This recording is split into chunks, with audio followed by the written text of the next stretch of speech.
ವ್ಯಾಸಂ ತಥೋ ಜಯಮುದೀರಯೇತ್. ಧರ್ಮಕ್ಷೇತ್ರೇ ಕುರುಕ್ಷೇತ್ರೇ ಸಮವೇತಾಯುತ್ಸವಃ ಮಾಮಕಾಃ ಪಾಂಡವಾಶ್ಚೈವ ಕಿಮಕುರ್ವತ ಸಂಜಯ. ಶ್ರೀ ಗುರುಭ್ಯೋ ನಮಃ. ಕೃಷ್ಣ ಅರ್ಜುನನಲ್ಲಿ ಕೇಳಿಕೊಂಡ, ಮನಸ್ಸು ಕೊಟ್ಟು ಕೇಳಿಕೊಂಡೆಯ, ಹೋಗಿತೆ ನಿನಗೆ ಅಜ್ಞಾನ ಮತ್ತು ಮೋಹ ಅಂತ ಕೇಳಿದ್ದ. ಅದಕ್ಕೆ ಅರ್ಜುನ ಉತ್ತರಿಸಬೇಕು. ಕೃಷ್ಣ ಕೇಳಿದ್ದು ಹೋಗಿರಬೇಕೇ ಅಂತಲ್ಲ, ಗುರುಗಳಾಗಿ ಕೇಳಬೇಕಿತ್ತು.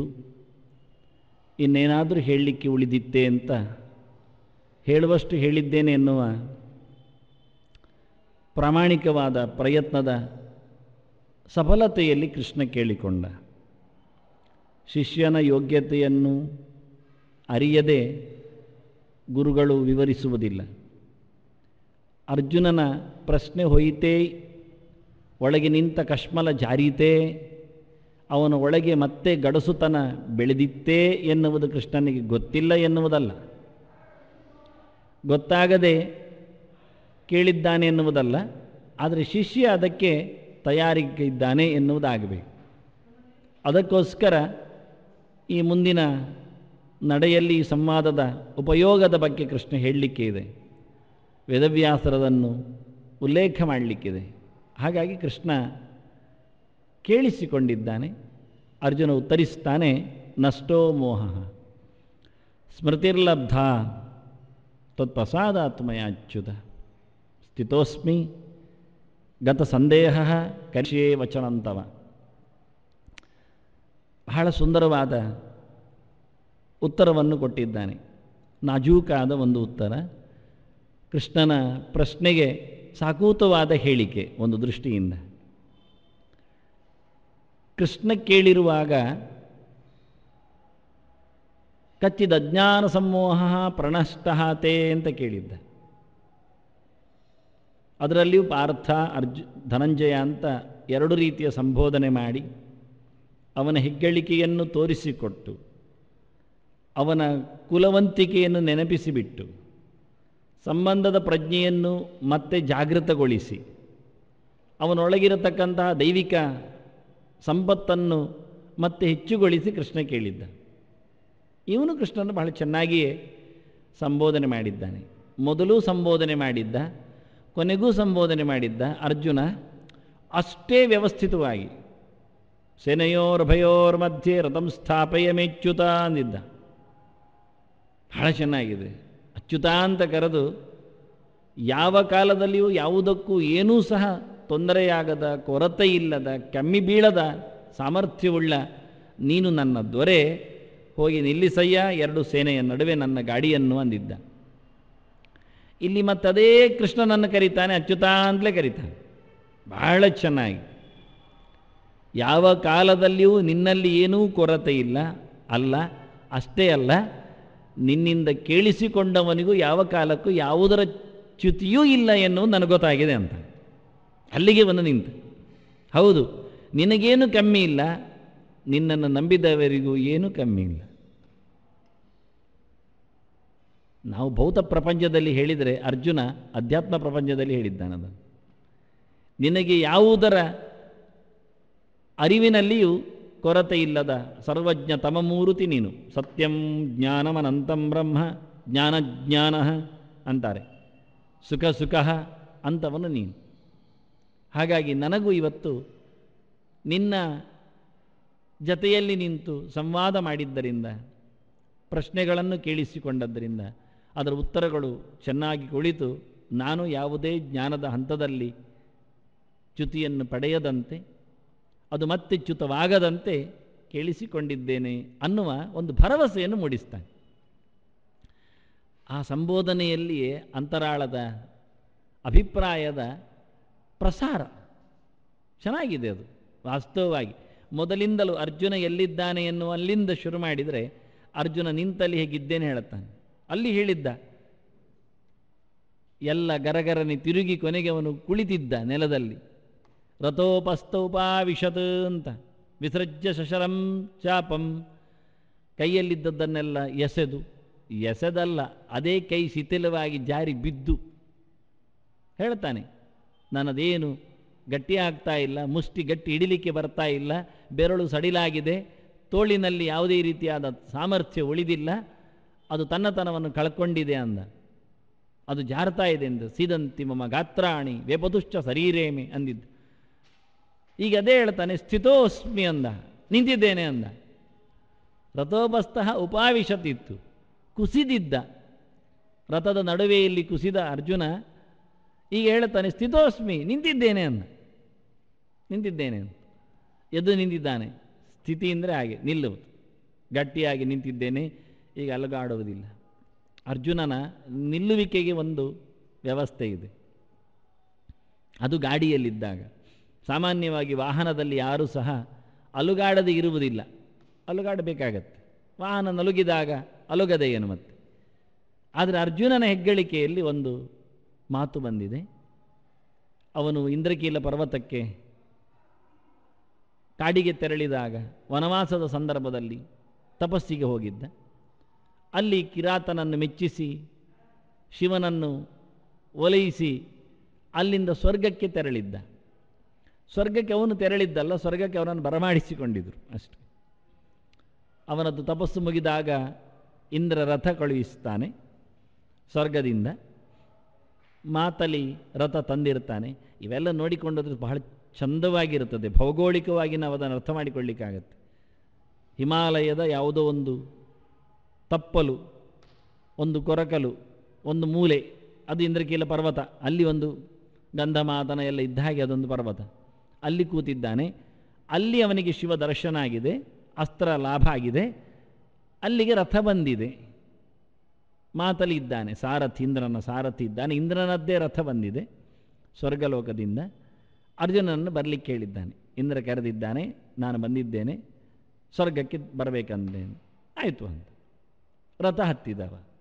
ರಥ ಹತ್ತಿದ ನಂತರ ರಥ ಹೋದದ್ದು ಮೇಲ್ಮುಖವಾಗಿ ಪರ್ವತವನ್ನು ಬಿಟ್ಟಿದೆ. ಅದು ಓಡಿಕೊಂಡು ಪರ್ವತವನ್ನು ಬಿಡಬೇಕು. ರನ್ವೇಯಲ್ಲಿ ವಿಮಾನ ಓಡಿದಾಗ ಅದೇ ಕ್ರಮ, ಅದೇ ಪ್ರಕಾರ ಮಹಾಭಾರತ ಹೇಳ್ತದೆ ಕಥೆಯನ್ನು ಹೇಳುವಾಗ. ಹಾರಿಸಿದ ಮಾತಲಿ ಮೇಲಕ್ಕೆ. ಹಾರಿಸಿದಾಗ ಮಾತಲಿ ಮತ್ತೆ ಅರ್ಜುನ ಮಾತಾಡ್ತಾ ಇದ್ದಾರೆ. ಹೋಗುವಾಗ ಮಾತುಕತೆ ಉಂಟು. ವಾಹನದಲ್ಲಿ ಯಾವತ್ತೂ ಹಾಗೆ ಚಾಲಕನಿಗೂ ಮಾಲಕನಿಗೂ ಮಾತುಕತೆ ಆಗ್ತಾ ಇರ್ತದೆ. ಸಾಮಾನ್ಯವಾಗಿ ಮಾಲಕ ತುಂಬ ಹಗುರವಾಗಿರುವುದು ಚಾಲಕನೊಟ್ಟಿಗಿದ್ದಾಗಲೇ ಹೆಚ್ಚಾಗಿ. ಹಾಗೆ ಅದು ಅಂದರೆ ಮನಸ್ಸು ಚಲಿಸುತ್ತೆ, ದೇಹ ಚಲಿಸ್ತದೆ ಅಂದಾಗ ಖುಷಿ ಇರುತ್ತದೆ.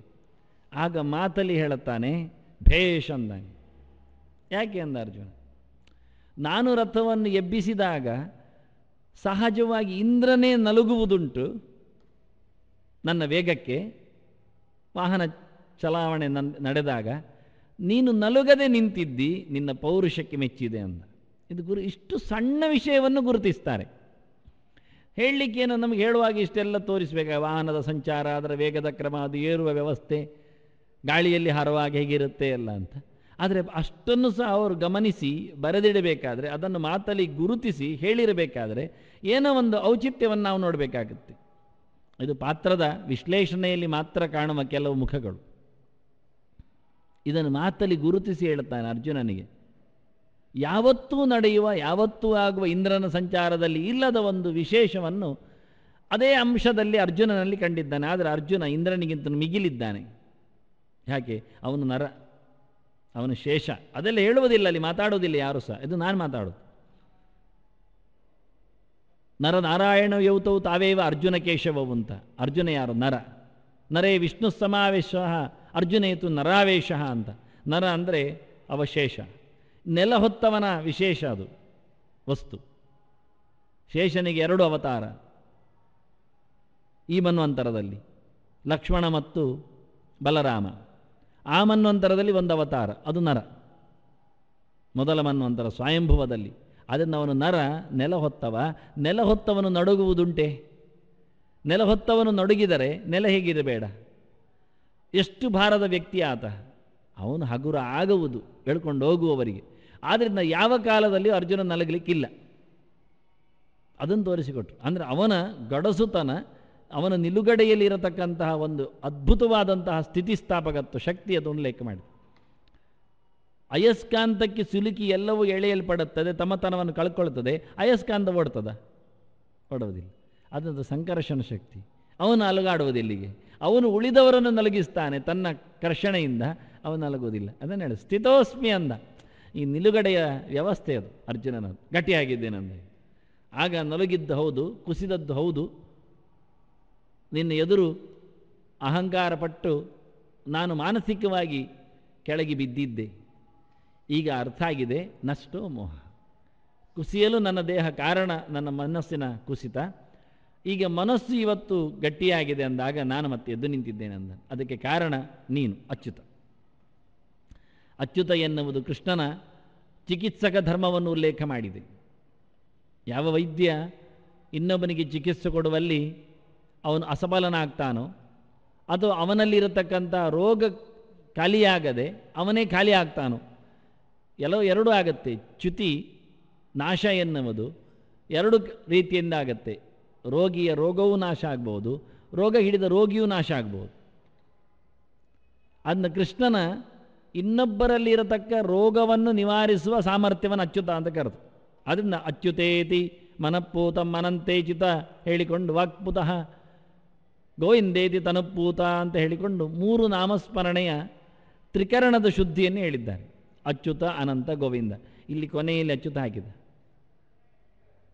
ಇದು ನಾಮಸ್ಮರಣೆಯಿಂದ ಅವನು ಮಾಡಿಕೊಂಡಿರತಕ್ಕ ಪ್ರಾಯಶ್ಚಿತ್ತ, ತಪ್ಪು ಒಪ್ಪಿಗೆ. ನನಗೆ ಹೋಗಲಿಕ್ಕೆ ಕಾರಣ ನಿನ್ನ ದಿವ್ಯವಾದಂತಹ ದರ್ಶನ. ಭಗವಂತನ ವಿಭೂತಿ ರೂಪ ನೋಡಿದ, ಮುಗಿದೋಯ್ತು. ಸುಲಭವಾದ ಚಿಕಿತ್ಸೆ ಹೇಳಿಕೊಡ್ತಾರೆ. ಮದ್ದಿನಲ್ಲಿರತಕ್ಕ ಭಗವಂತನ ರೂಪವನ್ನು ನೋಡಿ ತನ್ನಷ್ಟಕ್ಕೆ ಕಾಯಿಲೆ ವಾಸಿ ಆಗತ್ತೆ. ಇಷ್ಟೇ. ಹೇಗೆ ಪ್ರತಿಯೊಂದು ವಸ್ತುವಿನಲ್ಲಿಯೂ ಭಗವಂತ ಇದ್ದಾನೆ ಎನ್ನುವ ಎಚ್ಚರ ಆದಾಗ ಆ ವಸ್ತುವಿನಲ್ಲಿರತಕ್ಕಂಥ ದೋಷ ನಿವೃತ್ತಿ ಆಗ್ತದೆ. ಹರಿಸ್ಮೃತಿ ಸರ್ವ ವಿಪದ್ವಿಮೋಕ್ಷಿಣಿ ಅಂತ. ಎಲ್ಲಿ ದೇವರ ನೆನಪು ಬರುತ್ತೆ ಅಲ್ಲಿ ಯಾವುದಕ್ಕೂ ಕೊರತೆ ಇಲ್ಲ, ಅಲ್ಲಿ ಕೆಟ್ಟದು ಇಲ್ಲ, ಅಲ್ಲಿ ಕಶ್ಮಲ ಇರುವುದಿಲ್ಲ, ಅಲ್ಲಿಗೆ ಕಲಿಯ ಆವಾಸ ಇಲ್ಲ. ಹಾಗಿರುವಾಗ ನಮಗೆ ಅದರಲ್ಲಿ ತೊಂದರೆ ಇಲ್ಲ ಅಂತ ಅರ್ಥ. ಇಷ್ಟನ್ನು ಮಾಡಲಿಕ್ಕೆ ಹೇಳಿದೆ. ಅದನ್ನು ಅಚ್ಯುತ ನಾಮಸ್ಮರಣೆಯೇ ನಾನು ಮೊದಲು ಮಾಡಿದ್ದರ ಬೆಲೆ ಕೊನೆಗೆ ಕೊಡುವಾಗ ನೀನು ನನ್ನ ಒಳಗೆ ನಿಂತು ಒಳಗಿನ ರೋಗಗಳನ್ನು, ಮಾನಸಿಕವಾಗಿರತಕ್ಕ ತುಮುಲಗಳನ್ನು, ಯಾವುದನ್ನು ಕಡಿಮೆಯಾಗಿ ತಿಳ್ಕೊಳ್ಬೇಕಿತ್ತೋ ಅದನ್ನು ದೊಡ್ಡದಾಗಿ ತಿಳ್ಕೊಂಡಿದ್ದೆ, ಯಾವುದನ್ನು ದೊಡ್ಡದಾಗಿ ತಿಳ್ಕೊಳ್ಬೇಕಿತ್ತೋ ಅದನ್ನು ಕಮ್ಮಿಯಾಗಿ ನೋಡಿಕೊಂಡಿದ್ದೆ. ಇದನ್ನು ಸರಿ ಮಾಡಿದ್ದು. ಉಳಿದವರ ಪಾಡುಗಳು, ಅವರ ಬದುಕುಗಳು, ಅವರ ಬಾಂಧವ್ಯಗಳು, ಅದು ದೊಡ್ಡ ಸಂಗತಿ ಮಾಡಿದ್ದೆ. ಏನಿಲ್ಲ. ನತ್ವೇವಾಹಂ ಜಾತುನಾಸಂ ನತ್ವನ್ನೇಮೆ ಜನಾಧಿಪ. ಎಷ್ಟು ಚೆನ್ನಾಗಿ ಹೇಳಿದ್ದ. ಯಾರಯ್ಯ ಕೇಳಿದ್ದ ಕೃಷ್ಣ, ನೀನಿದ್ದೀಯಾ? ಯಾವಾಗಿನವರೆಗಿದ್ದಿ? ಇವರೆಲ್ಲ ರಾಜರ ಇದ್ದಾರ? ಯಾವಾಗಿನವರೆಗೆ ನಿನ್ನಿದ್ರಾ? ನಾಳೆ ಇರ್ತಾರ? ಎಷ್ಟು ಹಗುರವಾಗಿ ಹೇಳಿದ. ಮತ್ತೀಗ ಹೋಗ್ತಾರೆ ನಳುವುದು ಯಾಕೆ ನೀನು ಅವರನ್ನು ಕೊಲ್ಲದಿದ್ದರೂ ಅವರು ಸಾಯುವುದಿಲ್ಲ ಹೇಳಬೇಡ. ನೀನು ಯುದ್ಧ ನಿಲ್ಲಿಸಿದ್ರು ಯುದ್ಧ ನಿಲ್ತದೆ ಹೇಳಬೇಡ. ಯಾರು ಯಾವಾಗಲೂ ಯುದ್ಧ ಮಾಡುವುದು ಯಾಕೋ? ನೀವು ಸುಮ್ಮನೆ ಇದ್ರಿ ವಿರಾಟನ ನಗರದಲ್ಲಿ, ಕೌರವರು ಯುದ್ಧ ಮಾಡಲಿಲ್ವಾ? ನೀವು ಸುಮ್ಮನೆ ಇದ್ರಿ ಪಾಂಚಾಲ ನಗರದಲ್ಲಿ, ಕೌರವರು ಯುದ್ಧ ಮಾಡಲಿಲ್ವಾ? ಯುದ್ಧಕ್ಕೆ ಏನು ಕಾರಣ ಬೇಡ. ಅಸ್ತ್ರಶಸ್ತ್ರಗಳ ತಯಾರಿಯೇ ಯುದ್ಧಕ್ಕೆ ಕಾರಣ ಅಷ್ಟೇ. ಯುದ್ಧದ ಭೀತಿಯಿಂದ ನಾವು ಅಸ್ತ್ರಶಸ್ತ್ರ ತಯಾರು ಮಾಡ್ತೇವೆ. ಒಂದಲ್ಲ ಒಂದು ದಿನ ತಯಾರು ಮಾಡಿದ ಅಸ್ತ್ರಗಳನ್ನು ಪ್ರದರ್ಶನ ಮಾಡುವ ಹುಚ್ಚು ನಮಗೆ ಬರ್ತದೆ. ಹಾಗಾಗಿ ನಾವು ಯುದ್ಧವನ್ನು ಖಂಡಿತ ಮಾಡುತ್ತೇವೆ.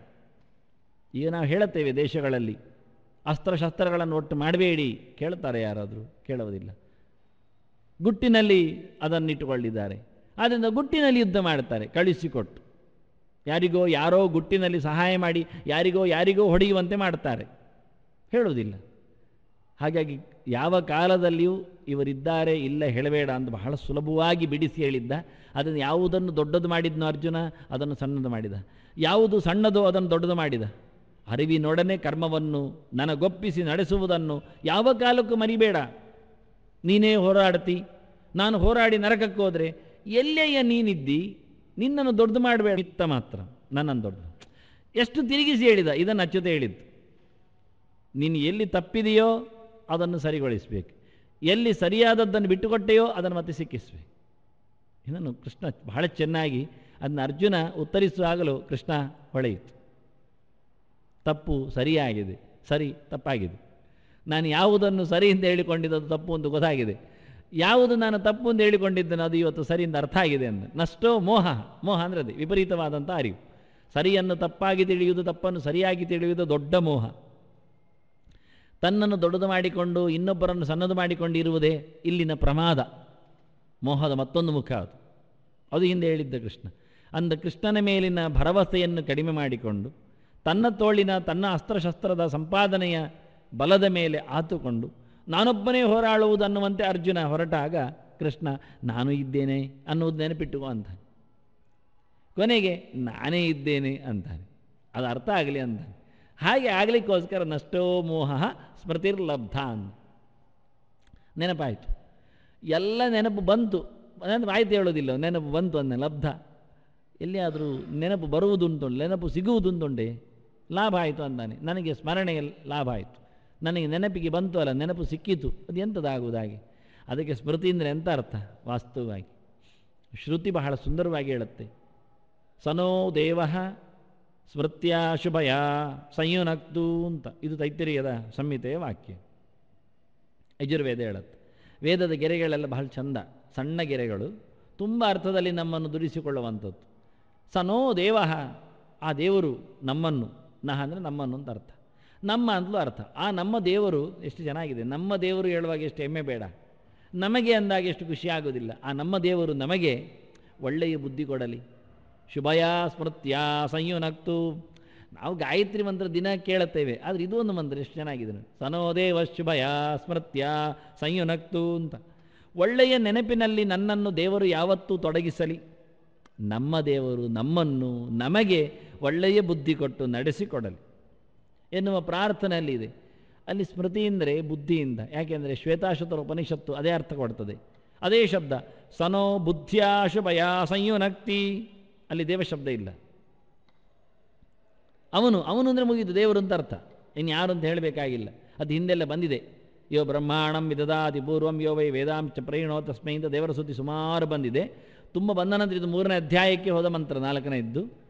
ಸನೋ ಬುದ್ಧಿಯ ಶುಭಯ ಸಂಯುನಕ್ತಿ. ಇಲ್ಲಿ ಪ್ರಾರ್ಥನೆ ಅಲ್ಲ, ಅಲ್ಲಿ ಸ್ಟೇಟ್ಮೆಂಟ್, ಹೇಳಿಕೆ. ಆ ದೇವರು ಅವನು ಅಂದರೆ ದೇವರು ಸಾರತ್ವಾತ್ ಸಹ, ಎಲ್ಲ ಕಡೆಯಲ್ಲಿ ಸರ್ವಗತನಾಗಿ, ಸರ್ವತಂತ್ರ ಸ್ವತಂತ್ರನಾಗಿ, ಎಲ್ಲದರ ಗುಣಗಳ ಸಾರಭೂತನಾಗಿ, ಯಾವ ಕಾಲದಲ್ಲಿಯೂ ಇರುವವನಾಗಿ, ಸದಾ ಸಹ ಅಂತ. ಆದ್ದರಿಂದ ಅವನಂದ್ರೆ ಅರ್ಥ ಅಷ್ಟು. ಸಹ ಶಬ್ದಕ್ಕೆ ಅಷ್ಟು ಅರ್ಥ ಇದೆ, ಇನ್ನೂ ಅರ್ಥ ಇದೆ. ಅಂತಹ ಭಗವಂತನು ನಮ್ಮನ್ನು ಒಳ್ಳೆಯ ಬುದ್ಧಿಯಿಂದ, ಶುಭಯ ಬುದ್ಧಿಯ ಸಂಯುನಕ್ತಿ. ನಮ್ಮ ಪ್ರಾರ್ಥನೆ ಇಲ್ಲ ನನ್ನನ್ನು ಒಳ್ಳೆಯ ಬುದ್ಧಿಯಲ್ಲಿ ಸಿಕ್ಕಿಸು ಕೇಳುವುದಲ್ಲ, ಬುದ್ಧಿಯಲ್ಲಿ ಸಿಕ್ಕಿಸುತ್ತಾನೆ ಅಂತ. ದೇವರು ಸಿಕ್ಕಿಸುತ್ತಾನೆ, ಒಳ್ಳೆಯದರೆಡೆಗೆ ನಮ್ಮನ್ನು ದೇವರು ದಿನ ದುಡಿಸುತ್ತಾನೆ ಎನ್ನುವುದರಲ್ಲಿ ಎರಡು ಮಾತಿಲ್ಲ. ಎಲ್ಲವನ್ನು ನಡೆಸಿಕೊಡುವವನು, ಎಲ್ಲವನ್ನು ಒಳಿತಾಗಿಸುವವನು ಅದು ಭಗವಂತನೇ ಎನ್ನುವ ಪರಿಶುದ್ಧವಾದ ಮಾತು ಅಲ್ಲಿದೆ. ಅದರಲ್ಲಿ ಸ್ಮೃತಿ ಶಬ್ದವನ್ನು ಉಪನಿಷತ್ತೇ ಇನ್ನೊಂದು, ಒಂದು ವೇದಕ್ಕೆ ಇನ್ನೊಂದು ವೇದ ತನ್ನದೇ ಭಾಷ್ಯವನ್ನು ಕೊಟ್ಟಿದೆ, ತನ್ನದೇ ವ್ಯಾಖ್ಯಾನವನ್ನಿಟ್ಟಿದೆ. ಅದನ್ನ ಸ್ಮೃತಿ ಅಂದರೆ ಬುದ್ಧಿಯಿಂದ. ಸನೋ ಬುದ್ಧಿಯ ಶುಭಯ ಸಂಯುನಕ್ತಿ ಅಂತ, ಒಳ್ಳೆಯ ಬುದ್ಧಿಯಿಂದ. ಅದನ್ನೇ ಹೇಳ್ತಾನೆ, ಬುದ್ಧಿರ್ಲಬ್ಧ ಅಂತ, ನನಗೆ ಜ್ಞಾನ ಬಂತು ಅಂತ. ನಷ್ಟೋ ಮೋಹ ಸ್ಮೃತಿರ್ಲಬ್ಧ. ನೆನಪಾಯಿತು. ಎಂತ ನೆನಪಾಯಿತು? ಮತ್ತೆ ಕೃಷ್ಣ ಕೇಳಬೇಕಿದ್ದೀಗ. ಸ್ಮೃತಿರ್ಲಬ್ಧ ಎನ್ನುವುದಕ್ಕೆ ನೆನಪಾಯಿತು, ನೆನಪಿಗೆ ಬಂತು. ಎಂತ ನೆನಪಿಗೆ ಬಂತು ನಿನಗೆ ಎಂತ ಹೇಳುವ? ಅದನ್ನ ನೆನಪಿಗೆ ಬಂದದ್ದಲ್ಲ, ನನಗೆ ಬುದ್ಧಿ ಬಂತು ಅಂತ ಹೇಳುವ. ನನಗೆ ಜ್ಞಾನ ಬಂತು, ನನಗೆ ನೀನು ಹೇಳಿರತಕ್ಕದ್ದೆಲ್ಲವೂ ಅರಿವಿಗೆ ಸಿಕ್ಕಿತು, ಅನುಭವಕ್ಕೆ ಮೂಡಿತು. ಇದನ್ನು ಮಾಡಿಕೊಂಡ. ಇಷ್ಟರವರೆಗೆ ಯಾಕೆ ಆಗಲಿಲ್ಲ ನಿನಗೆ? ಅದೇ ನಾನು ಚ್ಯುತನಾಗಿದ್ದೆ, ಧರ್ಮಭ್ರಷ್ಟನಾಗಿದ್ದೆ, ಚಿಂತನೆಯಿಂದ ದೂರ ಹೋಗಿದ್ದೆ, ವ್ಯಾವಹಾರಿಕ ಸಾಮಾಜಿಕ ರಾಜಕೀಯವಾದ ವರ್ತುಲದಲ್ಲಿ ನಿಂತಿದ್ದೆ, ವೈಯಕ್ತಿಕವಾಗಿ ನಾನು ನನ್ನನ್ನು ನೋಡಿಕೊಳ್ತಿದ್ದೆ. ನನಗೆ ಧರ್ಮದ ಚೌಕಟ್ಟಿನಲ್ಲಿ, ಸಾರ್ವಕಾಲಿಕವಾದ ಮೌಲ್ಯಗಳ ಅಡಿಪಾಯದಲ್ಲಿ ಈ ಯುದ್ಧವನ್ನು ಸ್ವೀಕಾರ ಮಾಡಲಿಕ್ಕಾಗಲಿಲ್ಲ. ನನ್ನ ಯುದ್ಧ, ನನ್ನ ಅರಸೊತ್ತಿಗೆ, ನನ್ನ ಜನರು ಅನ್ನುವ ನೆಲೆಯಲ್ಲಿ ನಾನು ನೋಡಿಕೊಂಡೆ. ಇವತ್ತಿನ ಯುದ್ಧದಿಂದ ಸಾರ್ವಕಾಲಿಕವಾದ ಧರ್ಮದ ಸ್ಥಾಪನೆ, ನಮ್ಮೆಲ್ಲರ ಒಳ್ಳೆಯವರ ರಕ್ಷಣೆ, ಎಲ್ಲ ದುಷ್ಟರ ನಾಶ ಎನ್ನುವ ಅದನ್ನು ವಿಸ್ತಾರವಾದ ಹೇಳಿಕೆಯಲ್ಲಿ ನಾನು ನೋಡಲಿಲ್ಲ. ಧರ್ಮದ ಸ್ಥಾಪನೆಯಿಂದ, ಧರ್ಮ ಆಚರಣೆಯ ಸ್ಥಾಪನೆ, ಧಾರ್ಮಿಕರ ಸ್ಥಾಪನೆ, ಅದರಿಂದ ಧರ್ಮ ದೇವತೆಯಾದ ಭಗವಂತನ ಸ್ಥಾಪನೆ, ಅದಕ್ಕೆ ಅನುಗುಣವಾಗಿರತಕ್ಕ ಶ್ರುತಿ ಸ್ಮೃತಿಗಳ ಸ್ಥಾಪನೆ ಎನ್ನುವ ಅರ್ಥ ಮಾಡಿಕೊಳ್ಳಿಲ್ಲ ನಾನು. ಒಳ್ಳೆಯವರ ರಕ್ಷಣೆ ಅಂದಾಗ, ಕೆಟ್ಟವರು ಸಾಯಬೇಕು ಅಂದಾಗ ಮಾನವೀಯ ಮೌಲ್ಯ, ಮಾನವೀಯತೆಯಿಂದ ಜನ ಶುರು ಮಾಡ್ತಾರೆ. ಹೌದಯ್ಯ, ಅದೇ ಸಜ್ಜನರ ದಮನ ಮಾಡುವಾಗ ಆ ಮಾನವೀಯತೆ ಎಲ್ಲಿ ಹೋಯ್ತು ಅವನಲ್ಲಿ? ಆ ಮಾನವೀಯತೆ ನೀವು ಯಾಕೆ ಎತ್ತರಿಸಲಿಲ್ಲ ಅವನಲ್ಲಿ? ಅದನ್ನು ಕೊಲೆ ಮಾಡಿದವನನ್ನು ನ್ಯಾಯಾಲಯ ಅವನನ್ನು ಮರಣದಂಡನೆ ಹಚ್ಚುವಾಗ ಮಾನವೀಯ ದೃಷ್ಟಿಯಿಂದ ಅವನಿಗೆ ಬದುಕು ಹಕ್ಕನ್ನು ಕೊಡಿ. ಏನು ಸಂಬಂಧ ಇದೆ? ಮಾನವೀಯ ಹಕ್ಕಲ್ಲಿ ಬದುಕುವ ಹಕ್ಕನ್ನು ಅವನಿಗೆ ಕೊಟ್ಟಿರಲಿ, ಉಪಯೋಗ ಎಲ್ಲಿ ಬಂತು? ಆಗುವುದಿಲ್ಲ ಅಂದ. ಆದ್ದರಿಂದ ಸಜ್ಜನರ ನಿರ್ಮೂಲನೆಯಲ್ಲಿ, ಅನ್ಯಾಯದಲ್ಲಿ, ದುರ್ಜನರ ಪಾರುಪತ್ಯದಲ್ಲಿ, ದುರ್ಜನನ ಸಂಹಾರದಿಂದ ಸಜ್ಜನರ ಒಳಿತು ಮಾತ್ರ ರಕ್ಷಿಸುವುದಲ್ಲ, ನಾವು ನೋಡುವುದಲ್ಲ, ಆ ಸಜ್ಜನಿಕೆಯ ಸ್ಥಾಪನೆಯನ್ನು ನೋಡ್ತೇವೆ. ಅದರೊಟ್ಟಿಗೆ ಧರ್ಮದ ಪುನರುತ್ಥಾನವನ್ನು ನೋಡ್ತೇವೆ. ಅದರೊಟ್ಟಿಗೆ ಅದರ ಮೌಲ್ಯಗಳು, ಶ್ರುತಿ ಸ್ಮೃತಿಗಳು, ಸಂವಿಧಾನವನ್ನು ನೋಡ್ತೇವೆ. ಒಬ್ಬನನ್ನು ಕೊಲೆ ಮಾಡಬಾರದು, ಇನ್ನೊಬ್ಬನ ಬದುಕನ್ನು ತಪ್ಪಿಸಬಾರದು ಎನ್ನುವ ಸಾಂವಿಧಾನಿಕ ಮೌಲ್ಯಕ್ಕೆ ಇವತ್ತು ಬೆಲೆ ಕೊಡೋದು. ಅವನಿಗೆ ಮರಣದಂಡನೆಯಿಂದ ಸತ್ತವು ಹುಟ್ಟಿ ಬರುವುದಿಲ್ಲ, ಸತ್ತವರ ಮನೆಯವರಿಗೇನೂ ಆಗುವುದಿಲ್ಲ. ಅವರಿಗೆ ಆಯ್ತಲ್ಲ, ಶಿಕ್ಷೆ ಕೊಟ್ಟಿದ್ದಲ್ಲ, ಒಮ್ಮೆ ಖುಷಿ ಆಯಿತು, ನೆಮ್ಮದಿ ಆಯಿತು, ಹಾಗೆ ಆಗಬೇಕು ಅಂತಾರೆ. ಆದರೆ ಅವನು ಸತ್ತದ್ರಿಂದ ಅವನಿಗೆ ಬದುಕು ಬರಲಿಲ್ಲ. ಅವರಿಗೆ ಸಂಪಾದನೆಯ ಕೈ ಸತ್ತದ್ದು ಈಗ ಸಂಪಾದನೆ ಆಗುವುದಿಲ್ಲ, ಅವನ ನೆನಪೇ ಬರುವುದಿಲ್ಲ. ಶಿಕ್ಷೆ ಆಯ್ತಲ್ಲ, ಕೊಂದವನನ್ನು ಸತ್ತಾಯ್ತಲ್ಲ, ಮರಣದಂಡನೆ ಕೊಟ್ಟರಲ್ಲ, ಇನ್ನು ಊಟ ಮಾಡ್ಬೋದಲ್ಲ, ಇನ್ನು ಅಳುವುದು ಯಾಕೆ ಹೇಳಿದರೆ ಅದು ಅಳು ಬಂದೇ ಬರ್ತದೆ. ಅವನ ನೆನೆಸಿಕೊಳ್ಳುವಾಗ ಅಳು ಆಗತ್ತೆ, ಬಂದೇ ಬರಬೇಕು. ಆದ್ದರಿಂದ ಇವರ ಒಳಗಿನ ದುಃಖವನ್ನು ಹೊರಗೆ ತೆಗಿಲಿಕ್ಕೆ ಆಗಲಿಲ್ಲ. ಸ್ವಲ್ಪ ಸಮಾಧಾನ ಆಯಿತು, ಅನ್ಯಾಯ ಮಾಡಿದ್ದವರಿಗೆ ಅನ್ಯಾಯ ಆಗ್ತದೆ ಎನ್ನುವುದು ಖಾತ್ರಿ ಇದೆ ಅಂತ ಎಲ್ಲಿ ಒಂದು ಮೂಲೆಯಲ್ಲಿ ಚೂರು ಸಮಾಧಾನ ಹೊರತು ಇನ್ನೇನು ಫಿಲ್ ಆಗಲಿಲ್ಲ, ಆಗುವುದಿಲ್ಲ. ಆದ್ದರಿಂದ ನಾವು ನೋಡಬೇಕಾದ್ದೇನು? ಶಾಶ್ವತ ಮೌಲ್ಯದ ಪುನರುತ್ಥಾನವನ್ನು ನೋಡಬೇಕು. ಇದರಿಂದ ಏನಾಯಿತು ಕೇಳಿದರೆ, ಸಂವಿಧಾನವನ್ನು ಬದುಕಿಸಿದ ಕೃಷ್ಣನ ಸಂವಿಧಾನ, ವೇದದ ಸಂವಿಧಾನ, ಶಾಶ್ವತ ಮೌಲ್ಯಗಳು ಉಳಿಯಿತು. ಧರ್ಮಕ್ಕೆ ಜಯ, ಸತ್ಯಮೇವ ಜಯತೆ ಎನ್ನುವುದು ಉಳಿತು. ಇವತ್ತು ಎಲ್ಲಿ ಉಂಟು? ಇವತ್ತು ನ್ಯಾಯಾಲಯ ಅದನ್ನು ಹರಿದು ಹರಿದು ಹರಿದು ಹರಿದು ಎಲ್ಲಿ ಸತ್ಯವನ್ನು ಕೊಲೆ ಮಾಡಲಿಕ್ಕಾಗುತ್ತೆ ನೋಡ್ತದೆ. ಅದು ಸಾಧ್ಯ ಇದ್ದಷ್ಟು ಹರಿತವಾದ ಆಯುಧದಿಂದ, ಕಾನೂನು ಎನ್ನುವುದು ಹರಿತವಾದ ಆಯುಧ, ಅದು ಎರಡು ಕಡೆಯಲ್ಲಿಯೂ ಹರಿತವಾಗಿರತಕ್ಕ ಕತ್ತಿ ಅಂದರೆ ಕಾನೂನು. ಯಾವ ಬದಿಯಲ್ಲಿ ಹೊಡೆದ್ರೂ ಗಾಯವೇ, ಯಾರಿಗೆ ತಾಗಿಸಿದ್ರೂ ಗಾಯ. ಅದು ಕಕ್ಷಿಗಾರನಿಗಿರಲಿ, ಇನ್ನೊಬ್ಬರೇ ಆರೋಪಿಗೆ ಯಾರಿಗೆ ತಾಗಿಸಿದ್ರೂ ಗಾಯ. ಇದು ನ್ಯಾಯಾಲಯ. ಅಂದರೆ ನ್ಯಾಯಾಲಯ ಅಂದರೆ ಎರಡು ದ್ವಿಮುಖಿ ಕತ್ತಿ, ಎರಡು ಮುಖದ ಕತ್ತಿ ಅಂತ ಅರ್ಥ. ಯಾವ ಹತ್ತಿರ ಹಿಡ್ಕೊಂಡ್ರು ಅಂದರೆ ಎಲ್ಲ ದ್ವಿಮುಖಿಯಿಂದ ಸರ್ವತೋಮುಖ, ಹಿಡಿಯೂ ಕತ್ತಿ ಅದರದ್ದು. ದ್ವಿಮುಖಿ ಅಂದರೆ ಎರಡು ಅಲಗು ಮಾತ್ರ ಅಲ್ಲ, ಸರ್ವತೋ ಅಲಗು ಅದರದ್ದು. ನೀವು ಹಿಡ್ಕೊಂಡಲ್ಲಿಯೂ ಕತ್ತಿ, ಅದು ಹಿಡಿದವನ ಕೈಯೂ ಹರಿತದೆ, ತಾಗಿಸಿದವನ ಕೈಯೂ ಹರಿತದೆ, ಯಾವ ಬದಿಗಾಗಿದ್ದರೂ ಹರಿತದೆ. ಇದು ವಿಚಿತ್ರ, ಸರ್ವತೋಮುಖವಾದಂಥ ಅಲಗು. ಅದನ್ನು ನಾವು ನಿಜವಾಗಿ ಖಂಡಿಸಬೇಕು ಅಂತ. ವಾಸ್ತವವಾದ ವಿಷಯ ಧರ್ಮದ ಸ್ಥಾಪನೆ ಮಾತ್ರ ಆಗಬೇಕು. ಆ ಮೌಲ್ಯ ಇದ್ದಾಗ ಮಾನವೀಯ ಇಲ್ಲ. ಇವನು ನೋಡಿದ್ದು ನನ್ನವರು, ನನ್ನ ಜನ, ನನ್ನವರು ಸಾಯ್ತಾರೆ. ಅಲ್ಲಯ್ಯ, ನಿನ್ನವರು ಇರೋದು ಬಹಳ ಜನ ಕಮ್ಮಿ, ಅದಕ್ಕೋಸ್ಕರ ಪ್ರಾಣ ಕೊಡಲಿಕ್ಕೆ ಸೇವಕರು 1000 ಬಂದಿದ್ದಾರೆ. ಅವರು ಸಾಯೋದು ಕೇಳುವುದಿಲ್ವಾ? ಅವರಿಗೆ ಹೆಂಡತಿ ಮಕ್ಕಳಿಲ್ವಾ? ಅವರಿಗೂ ಬದುಕಿಲ್ವಾ? ಸೊತ್ತಿಗೆ ದಾಸರಿಗೆ ಅಥವಾ ಸೇನಾಪತಿಗಳಿಗೆ ಅಥವಾ ಇನ್ನಿತರ ಯೋಧರಿಗೆ ಬದುಕಿಲ್ವಾ? ಅದಕ್ಕಷ್ಟೇ ಮೌಲ್ಯ ಇಲ್ವಾ? ಯೋಚನೆ ಮಾಡಲಿಲ್ಲ, ಕೇಳ್ತಾನೆ ಕೃಷ್ಣ. ಹೌದಲ್ಲ ಮತ್ತೆ? ಹಾಗಾಗಿ ಈಗ ಹೇಳ್ತಾನೆ ಅವನು, ನನಗೀಗ ಗೊತ್ತಾಯಿತು, ಅರಿವಿಗೆ ಬಂತು, ನೀನು ಹೇಳಿದ್ದು ಅರ್ಥ ಆಗಿದೆ, ಧರ್ಮದ ಪುನರುತ್ಥಾನದಲ್ಲಿ ನಿನ್ನ ವಿಶೇಷವಾದ ಕಾಳಜಿ ಅರ್ಥ ಆಗಿದೆ. ಅದು ನನಗೆ ಬುದ್ಧಿ ಬಂತು, ಜ್ಞಾನ ಬಂತು, ಅದು ಎಚ್ಚರಕ್ಕೆ ಬಂತು. ಆದ್ದರಿಂದ ಇವತ್ತು ನಾನು ಯಾವುದೇ ಚ್ಯುತಿಯನ್ನು ಪಡಿತಾ ಇಲ್ಲ, ನನಗೆ ಚೆನ್ನಾಗಿ ಅರ್ಥ ಆಗಿದೆ ಅಂತಾನೆ. ಅರ್ಥ ಆಗಿದೆ ಯಾರಿಗೆ? ನನಗೆ. ಮತ್ತೆ ನಿನಗೆ ಅರ್ಥ ಆಯಿತಾ? ನೀನು ಅರ್ಥ ಮಾಡಿಕೊಂಡೆ? ಅರ್ಜುನ ಹೇಳ್ತಾನೆ, ಸ್ಮೃತಿರ್ ಲಬ್ಧ ಕೇನ ಮಯ, ನಾನು ನನ್ನ ಅರಿವನ್ನು ಮತ್ತೆ ಪಡೆದೆ, ನಿನಗೆ ಪಡೀಲಿಕ್ಕೆ ಬಂತು? ಇಲ್ಲ ಕೃಷ್ಣ, ಇಲ್ಲ. ತ್ವತ್ಪ್ರಸಾದಾತ್ ಅಂತಾನೆ. ಕೊಡ್ಲಿ, ಅದನ್ನು ಮಯ ಹೇಳೋ ಮುಂಚೆ ಹೇಳಿದ್ದಾನೆ, ತ್ವತ್ಪ್ರಸಾದಾತ್ ಮಯ, ನಾನು ಹೇಳಲಿಲ್ಲ ಅಂತಾನೆ. ನನಗೆ ಜ್ಞಾನ ಬಂತು ಅಂತ ನಾನು ಹೇಳೋದಿಲ್ಲ, ಜ್ಞಾನವು ಬಂತು ನನಗೆ ಹೇಳೋ ಮೊದಲು ನಿನ್ನ ಅನುಗ್ರಹದಿಂದ ಮತ್ತೆ ನನಗೆ ಅಂತ ಹೇಳ್ತೇನೆ. ಜ್ಞಾನ ಬಂತು ಎಲ್ಲಿಂದ? ಕೃಷ್ಣನ ಮುಖ ಕಮಲದಿಂದ. ಮತ್ತೆ ಅದು ನನಗೆ, ನನ್ನ ಹೃದಯ ಕಮಲಕ್ಕೆ ಅದು ಒಬ್ಬಿತು, ಅದು ಆಯಿತು ಅಂತ. ಆದ್ದರಿಂದ ಮಯಾ ಲಬ್ಧ ಹೇಳುವುದು ನಾನು ಪಡೆದೆ, ನೀನು ನೀಡಿದೆ, ನಿನ್ನ ನೀಡಿಕೆಯಿಂದ ನನಗೆ ಸಿಕ್ಕಿತು. ಪಡೆಯುವಲ್ಲಿಯೂ ನೀನೇ ಕಾರಣ. ನೀನು ಎಸೆಯುವಾಗ ಹೇಗೋ ಎಸೆದಿದ್ರೆ, ಕಿವಿಯ ಪಕ್ಕದಲ್ಲಿ ಹೋಗುವಾಗೆ ಮಾಡಿದರೆ ಬಂದದ್ದೌದು, ಅಯ್ಯ ಹಿಡಿಲಿಕ್ಕೆ ಆಗಲಿಲ್ಲ, ಅಯ್ಯೋ ಒಳಗೋಗ್ಲಿಕ್ಕೆ ಆಗಲಿಲ್ಲ, ತಾಗಿದ್ದೌದು, ಅಯ್ಯ ಅರ್ಥ ಆಗಲಿಲ್ಲಲ್ಲ, ಮತ್ತೆ ಹೀಗೆಲ್ಲ ಆಗಬಾರ್ದಲ್ಲ. ಆದ್ದರಿಂದ ನಿನ್ನ ಅನುಗ್ರಹದಿಂದಲೇ ನನಗೆ ಕೇಳುವಂತೆ ಆಯಿತು, ಒಳಗೆ ಲಾಭ, ಅದಕ್ಕೆ ಲಬ್ಧ ಶಬ್ದ ಆಗಿದ್ದಾವ. ನನಗೆ ಲಾಭ ಆಯಿತು ಅಂತ, ನನಗೆ ಜ್ಞಾನದ ಲಾಭ ಆಯಿತು, ಅಂತಹ ಒಂದು ಯೋಗ ನನಗೆ ಸಿಕ್ಕಿತು. ಅದು ಪೂರ ನಿನ್ನ ಅನುಗ್ರಹದಿಂದ, ಅದು ಪ್ರಸಾದ ಆಯಿತು. ಭಗವಂತನ ಅನುಗ್ರಹದಿಂದ ಎರಡು ಕಾರಣ ಕೆಲಸವನ್ನು ಕೊಟ್ಟರು.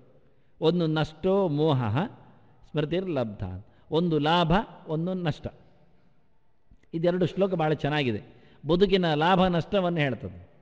ಕೃಷ್ಣನ ಗೀತೆಯ ಪಾರಾಯಣದಿಂದ ಏನು ಲಾಭ ಆಗ್ತದೆ ಕೇಳಿದರೆ ಜ್ಞಾನ ಲಾಭ ಆಗ್ತದೆ. ಏನು ನಾಶ ಆಗ್ತದೆ ಕೇಳಿದರೆ ಮೋಹ ನಾಶ ಆಗ್ತದೆ. ಎರಡು ಹೇಳ್ತಾನೆ. ಪಾರಾಯಣದ ಫಲ ಹೇಳ್ತಾ ಇದ್ದಾನವ.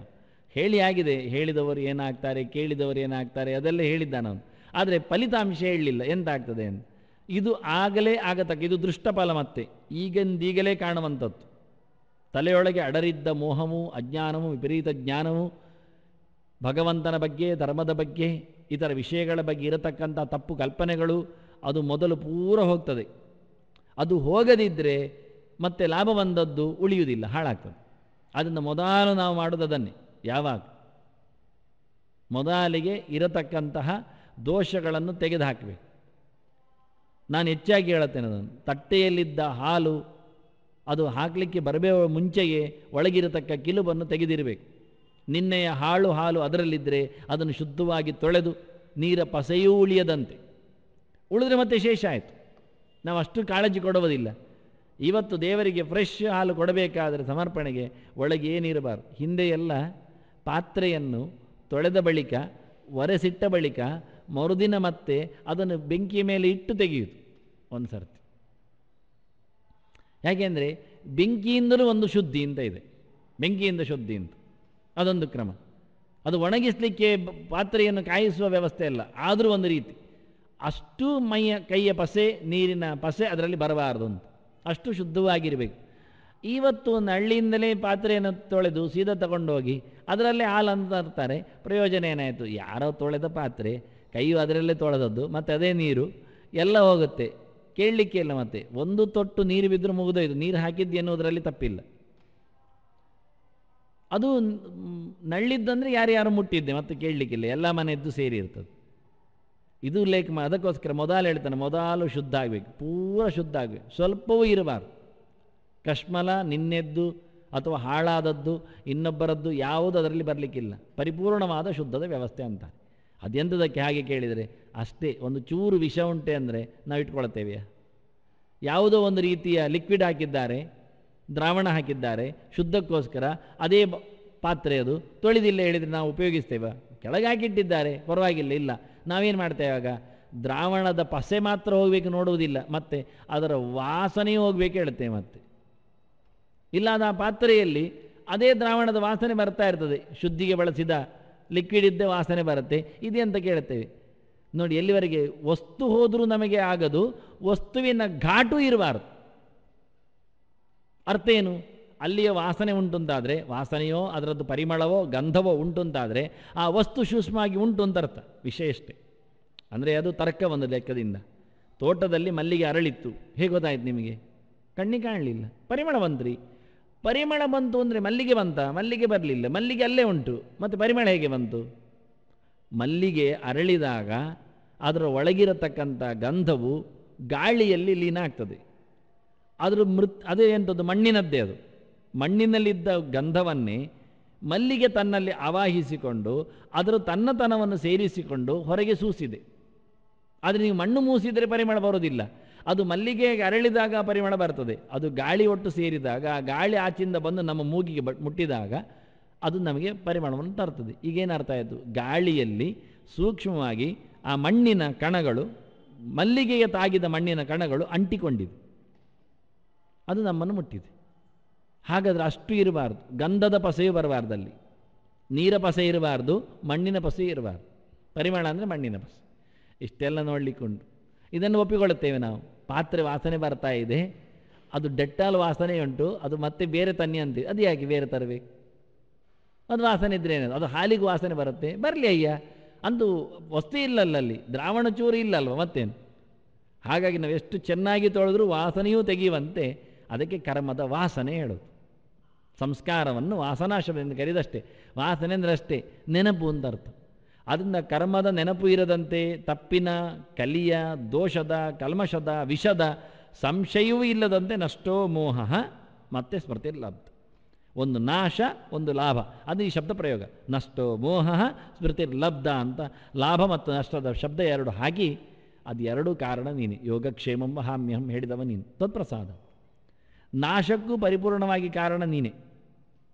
ಕೃಷ್ಣ ಕೇಳಿದ್ದ ಪ್ರಣಷ್ಟಸ್ತೆ ಎಂದ, ಪೂರ ಹೋಯ್ತಾ ಅಂತ. ಇಲ್ಲಿ ನೋಡ್ಯವ ನಷ್ಟ ಅಂದ, ಪ್ರಣಷ್ಟ ಹೇಳಲಿಲ್ಲ. ದೇವತೆಯಾಗಿ ನಿಂತ, ಎತ್ತರದ ವಸ್ತುವಾಗಿ ನಿಂತ ಕೃಷ್ಣನಲ್ಲೇ ಪಾಠ ಕೇಳಿದ ಅರ್ಜುನನು ಪರಿಪೂರ್ಣವಾದ ಸಂಶಯ ತನ್ನದು ಹೋಗಿದೆ ಅಂತ ಹೇಳಲಿಲ್ಲ. ಆಗೋದಿಲ್ಲ. ಅವನೇನು ಸರ್ವಜ್ಞನ, ಜೀವೋತ್ತಮನವ? ಇಲ್ಲ. ಅವನ ಪ್ರಶ್ನೆಯಲ್ಲಿ ಪ್ರಣಷ್ಟ ಇತ್ತು, ಉತ್ತರದಲ್ಲಿ ನಷ್ಟ ಅಷ್ಟೆ. ಹೌದು, ಇದು ಹೌದು.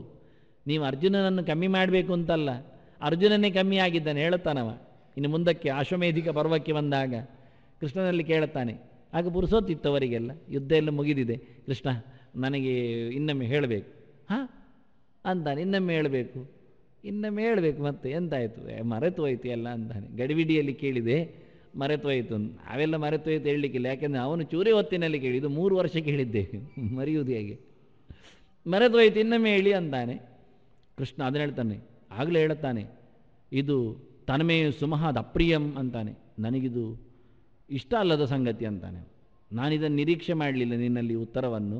ತನ್ಮೇ ಸುಮಹಾದ್ ಅಪ್ರಿಯಂ ಅಂತಾನೆ. ಇದು ನನಗೆ ದೊಡ್ಡ ಅಪ್ರಿಯವಾದ ಸಂಗತಿ ಆಯಿತು, ಇಷ್ಟ ಇಲ್ಲದ ಸಂಗತಿ, ನೀನು ಮರಿಬಾರ್ದಿತ್ತು ಅಂತ. ನಾನು ನಿನಗೆ ಎಲ್ಲ ಹೇಳಿದ್ದೇನೆ. ಸಪರ್ಯಾಪ್ತ ಬ್ರಹ್ಮಣ ಪರಿವೇದನೆ ಅಂತಾನೆ. ಸಹಿ ಧರ್ಮ ಸುಪರ್ಯಾಪ್ತ ಬ್ರಹ್ಮಣ ಪರಿವೇದನೆ. ಭಗವಂತನನ್ನು ತಿಳಿದು ಅಲ್ಲಿಗೆ ಸಫಲನಾಗಲಿಕ್ಕೆ ಬೇಕಾಗಿರತ ಎಲ್ಲ ಸಂಗತಿ ಹೇಳಿ ಆಗಿದೆ ಅಂತ. ಅವನ ಸಂಗತಿ ಹೇಳಿದ್ದೇನು ಅಂತ ಅವನು ಹೇಳಬೇಕು. ನಾನು ಹೇಳಬೇಕಾದ್ದನ್ನೆಲ್ಲ ಹೇಳಿದ್ದೇನೆ, ಬದುಕಬೇಕಾದ ಧರ್ಮಗಳನ್ನೆಲ್ಲ ನೀಡಿದ್ದೇನೆ, ಇಲ್ಲಿಂದ ಹೊರಡಬೇಕಾದ ಸಂಗತಿಗಳೆಲ್ಲ ಇಟ್ಟಿದ್ದೇನೆ, ಭಗವಂತನನ್ನು ಪಡೆಯುವಲ್ಲಿ ಬೇಕಾದ ಎಲ್ಲವನ್ನೂ ಕೊಟ್ಟಿದ್ದೇನೆ ಅಂದಿದ್ದಾನೆ. ಸಹಿ ಧರ್ಮ ಸುಪರ್ಯಾಪ್ತ ಬ್ರಹ್ಮಣ ಪರಿವೇದನೆ ಅಂತಾನೆ. ಪರಿಪರಿಯಾಗಿ ಭಗವಂತನ ಅರಿತುಕೊಳ್ಳುವಲ್ಲಿ ಬೇಕಾಗಿರತಕ್ಕ ಎಲ್ಲ ಧರ್ಮಗಳನ್ನು, ಕರ್ಮ ಮಾರ್ಗ, ಜ್ಞಾನ ಮಾರ್ಗ, ಯೋಗ ಮಾರ್ಗ, ಭಕ್ತಿ ಮಾರ್ಗ ಎಲ್ಲವನ್ನು, ವೈರಾಗ್ಯ ಎಲ್ಲವನ್ನೂ ಕೊಟ್ಟಿದ್ದೇನೆ, ಅಭ್ಯಾಸ ಪ್ರತಿಯೊಂದು ಹೇಳಿಕೊಟ್ಟಿದ್ದೇನೆ ಅಂತ ಕೃಷ್ಣ ಹೇಳ್ತಾನೆ. ಇದು ಅನುಗೀತೆಯ ಗೆರೆಗಳು, ಬಹಳ ಕಷ್ಟವಾದ ಅನುಗೀತೆಯ ಸಂಗತಿಗಳು ಕೆಲವೆಲ್ಲ. ಹಾಗಾಗಿ ಇಲ್ಲಿ ಅರ್ಜುನ ಹೇಳಿದ್ದು ಸರಿಯೇ, ನಷ್ಟ. ಕೆಲವು ಎಲ್ಲಿಯೋ ಮೂಲೆಯಲ್ಲಿ ಬಾಧಿಸ್ತಾ ಇರುವಂಥದ್ದು, ಗೊತ್ತದೇ ಇಲ್ಲ ಇರುವಂಥದ್ದು. ಎಲ್ಲರಿಗೂ ಸಹ ಭಗವಂತನ ಪರಿಪೂರ್ಣ ಜ್ಞಾನ ಇಲ್ಲ. ಲಕ್ಷ್ಮಿಗೂ ಅಷ್ಟು ಭಗವಂತ ಅಂದರೆ, ಅನಂತಾನಂತ ಪರಿಪೂರ್ಣವಾದ ವಸ್ತು ಅದು ಭಗವಂತ ಅಂದರೆ. ಹಾಗಾಗಿ ಹೇಳಿದ್ದು ಸರಿ ಇದೆ. ನಷ್ಟೋ ಮೋಹ ಸ್ಮೃತಿ ಲಬ್ಧ. ಇದು ನನ್ನ ಪ್ರಯತ್ನದಿಂದ, ನನ್ನ ಯೋಗ್ಯತೆಯಿಂದ, ನನ್ನದೇ ಆಗಿರತಕ್ಕ ವೈಭವದಿಂದಲ್ಲ, ತತ್ಪ್ರಸಾದ, ನಿನ್ನ ಪರಮಾನುಗ್ರಹದಿಂದ. ಅದು ಹೇಗೆ? ನೀನು ನನ್ನಲ್ಲಿ ಕೂತದ್ರಿಂದ. ಪ್ರಸಾದ ಅಂದರೆ ಹಾಗೆ, ಪ್ರಸೀದ. ನೀನು ನನ್ನೊಳಗೆ ಕೂತಿದ್ದಿ, ಪಾಂಡವಾನಾಂ ಧನಂಜಯ ಅಂತ ಹೇಳಿಕೊಂಡಿದ್ದಿ, ವಿಭೂತಿ ರೂಪವಾಗಿ ನನ್ನನ್ನು ನೀನು ಆಯ್ಕೆ ಮಾಡಿಕೊಂಡೆ. ಹಾಗಾಗಿ ನಿನ್ನ ಸ್ವತ್ವವನ್ನು, ವಿಶೇಷಾಂಶವನ್ನು ನನ್ನೊಳಗೆ ದಯಪಾಲಿಸಿದ್ರಿಂದ ಹೇಳಿದ್ದರ ನಿನ್ನನ್ನು ಕೇಳುವಂತಾಯಿತು, ಕಾಣಿಸಿದ ನಿನ್ನನ್ನು ಕಾಣುವಂತಾಯಿತು. ಕೃಷ್ಣ ಹೇಳಿದ್ದ, ಕಾಣಬೇಕಾ? ಎಲ್ಲಿ ಕಾಣಂತಿ? ದಿವ್ಯಂ ದದಾಮಿತೆ ಚಕ್ಷು. ಕಣ್ಣು ಕೊಡ್ತೆ ನೋಡಿ. ಕಣ್ಣು ಕೊಟ್ಟವ ಬುದ್ಧಿ ಕೊಟ್ಟದ್ದಿಲ್ವಾ?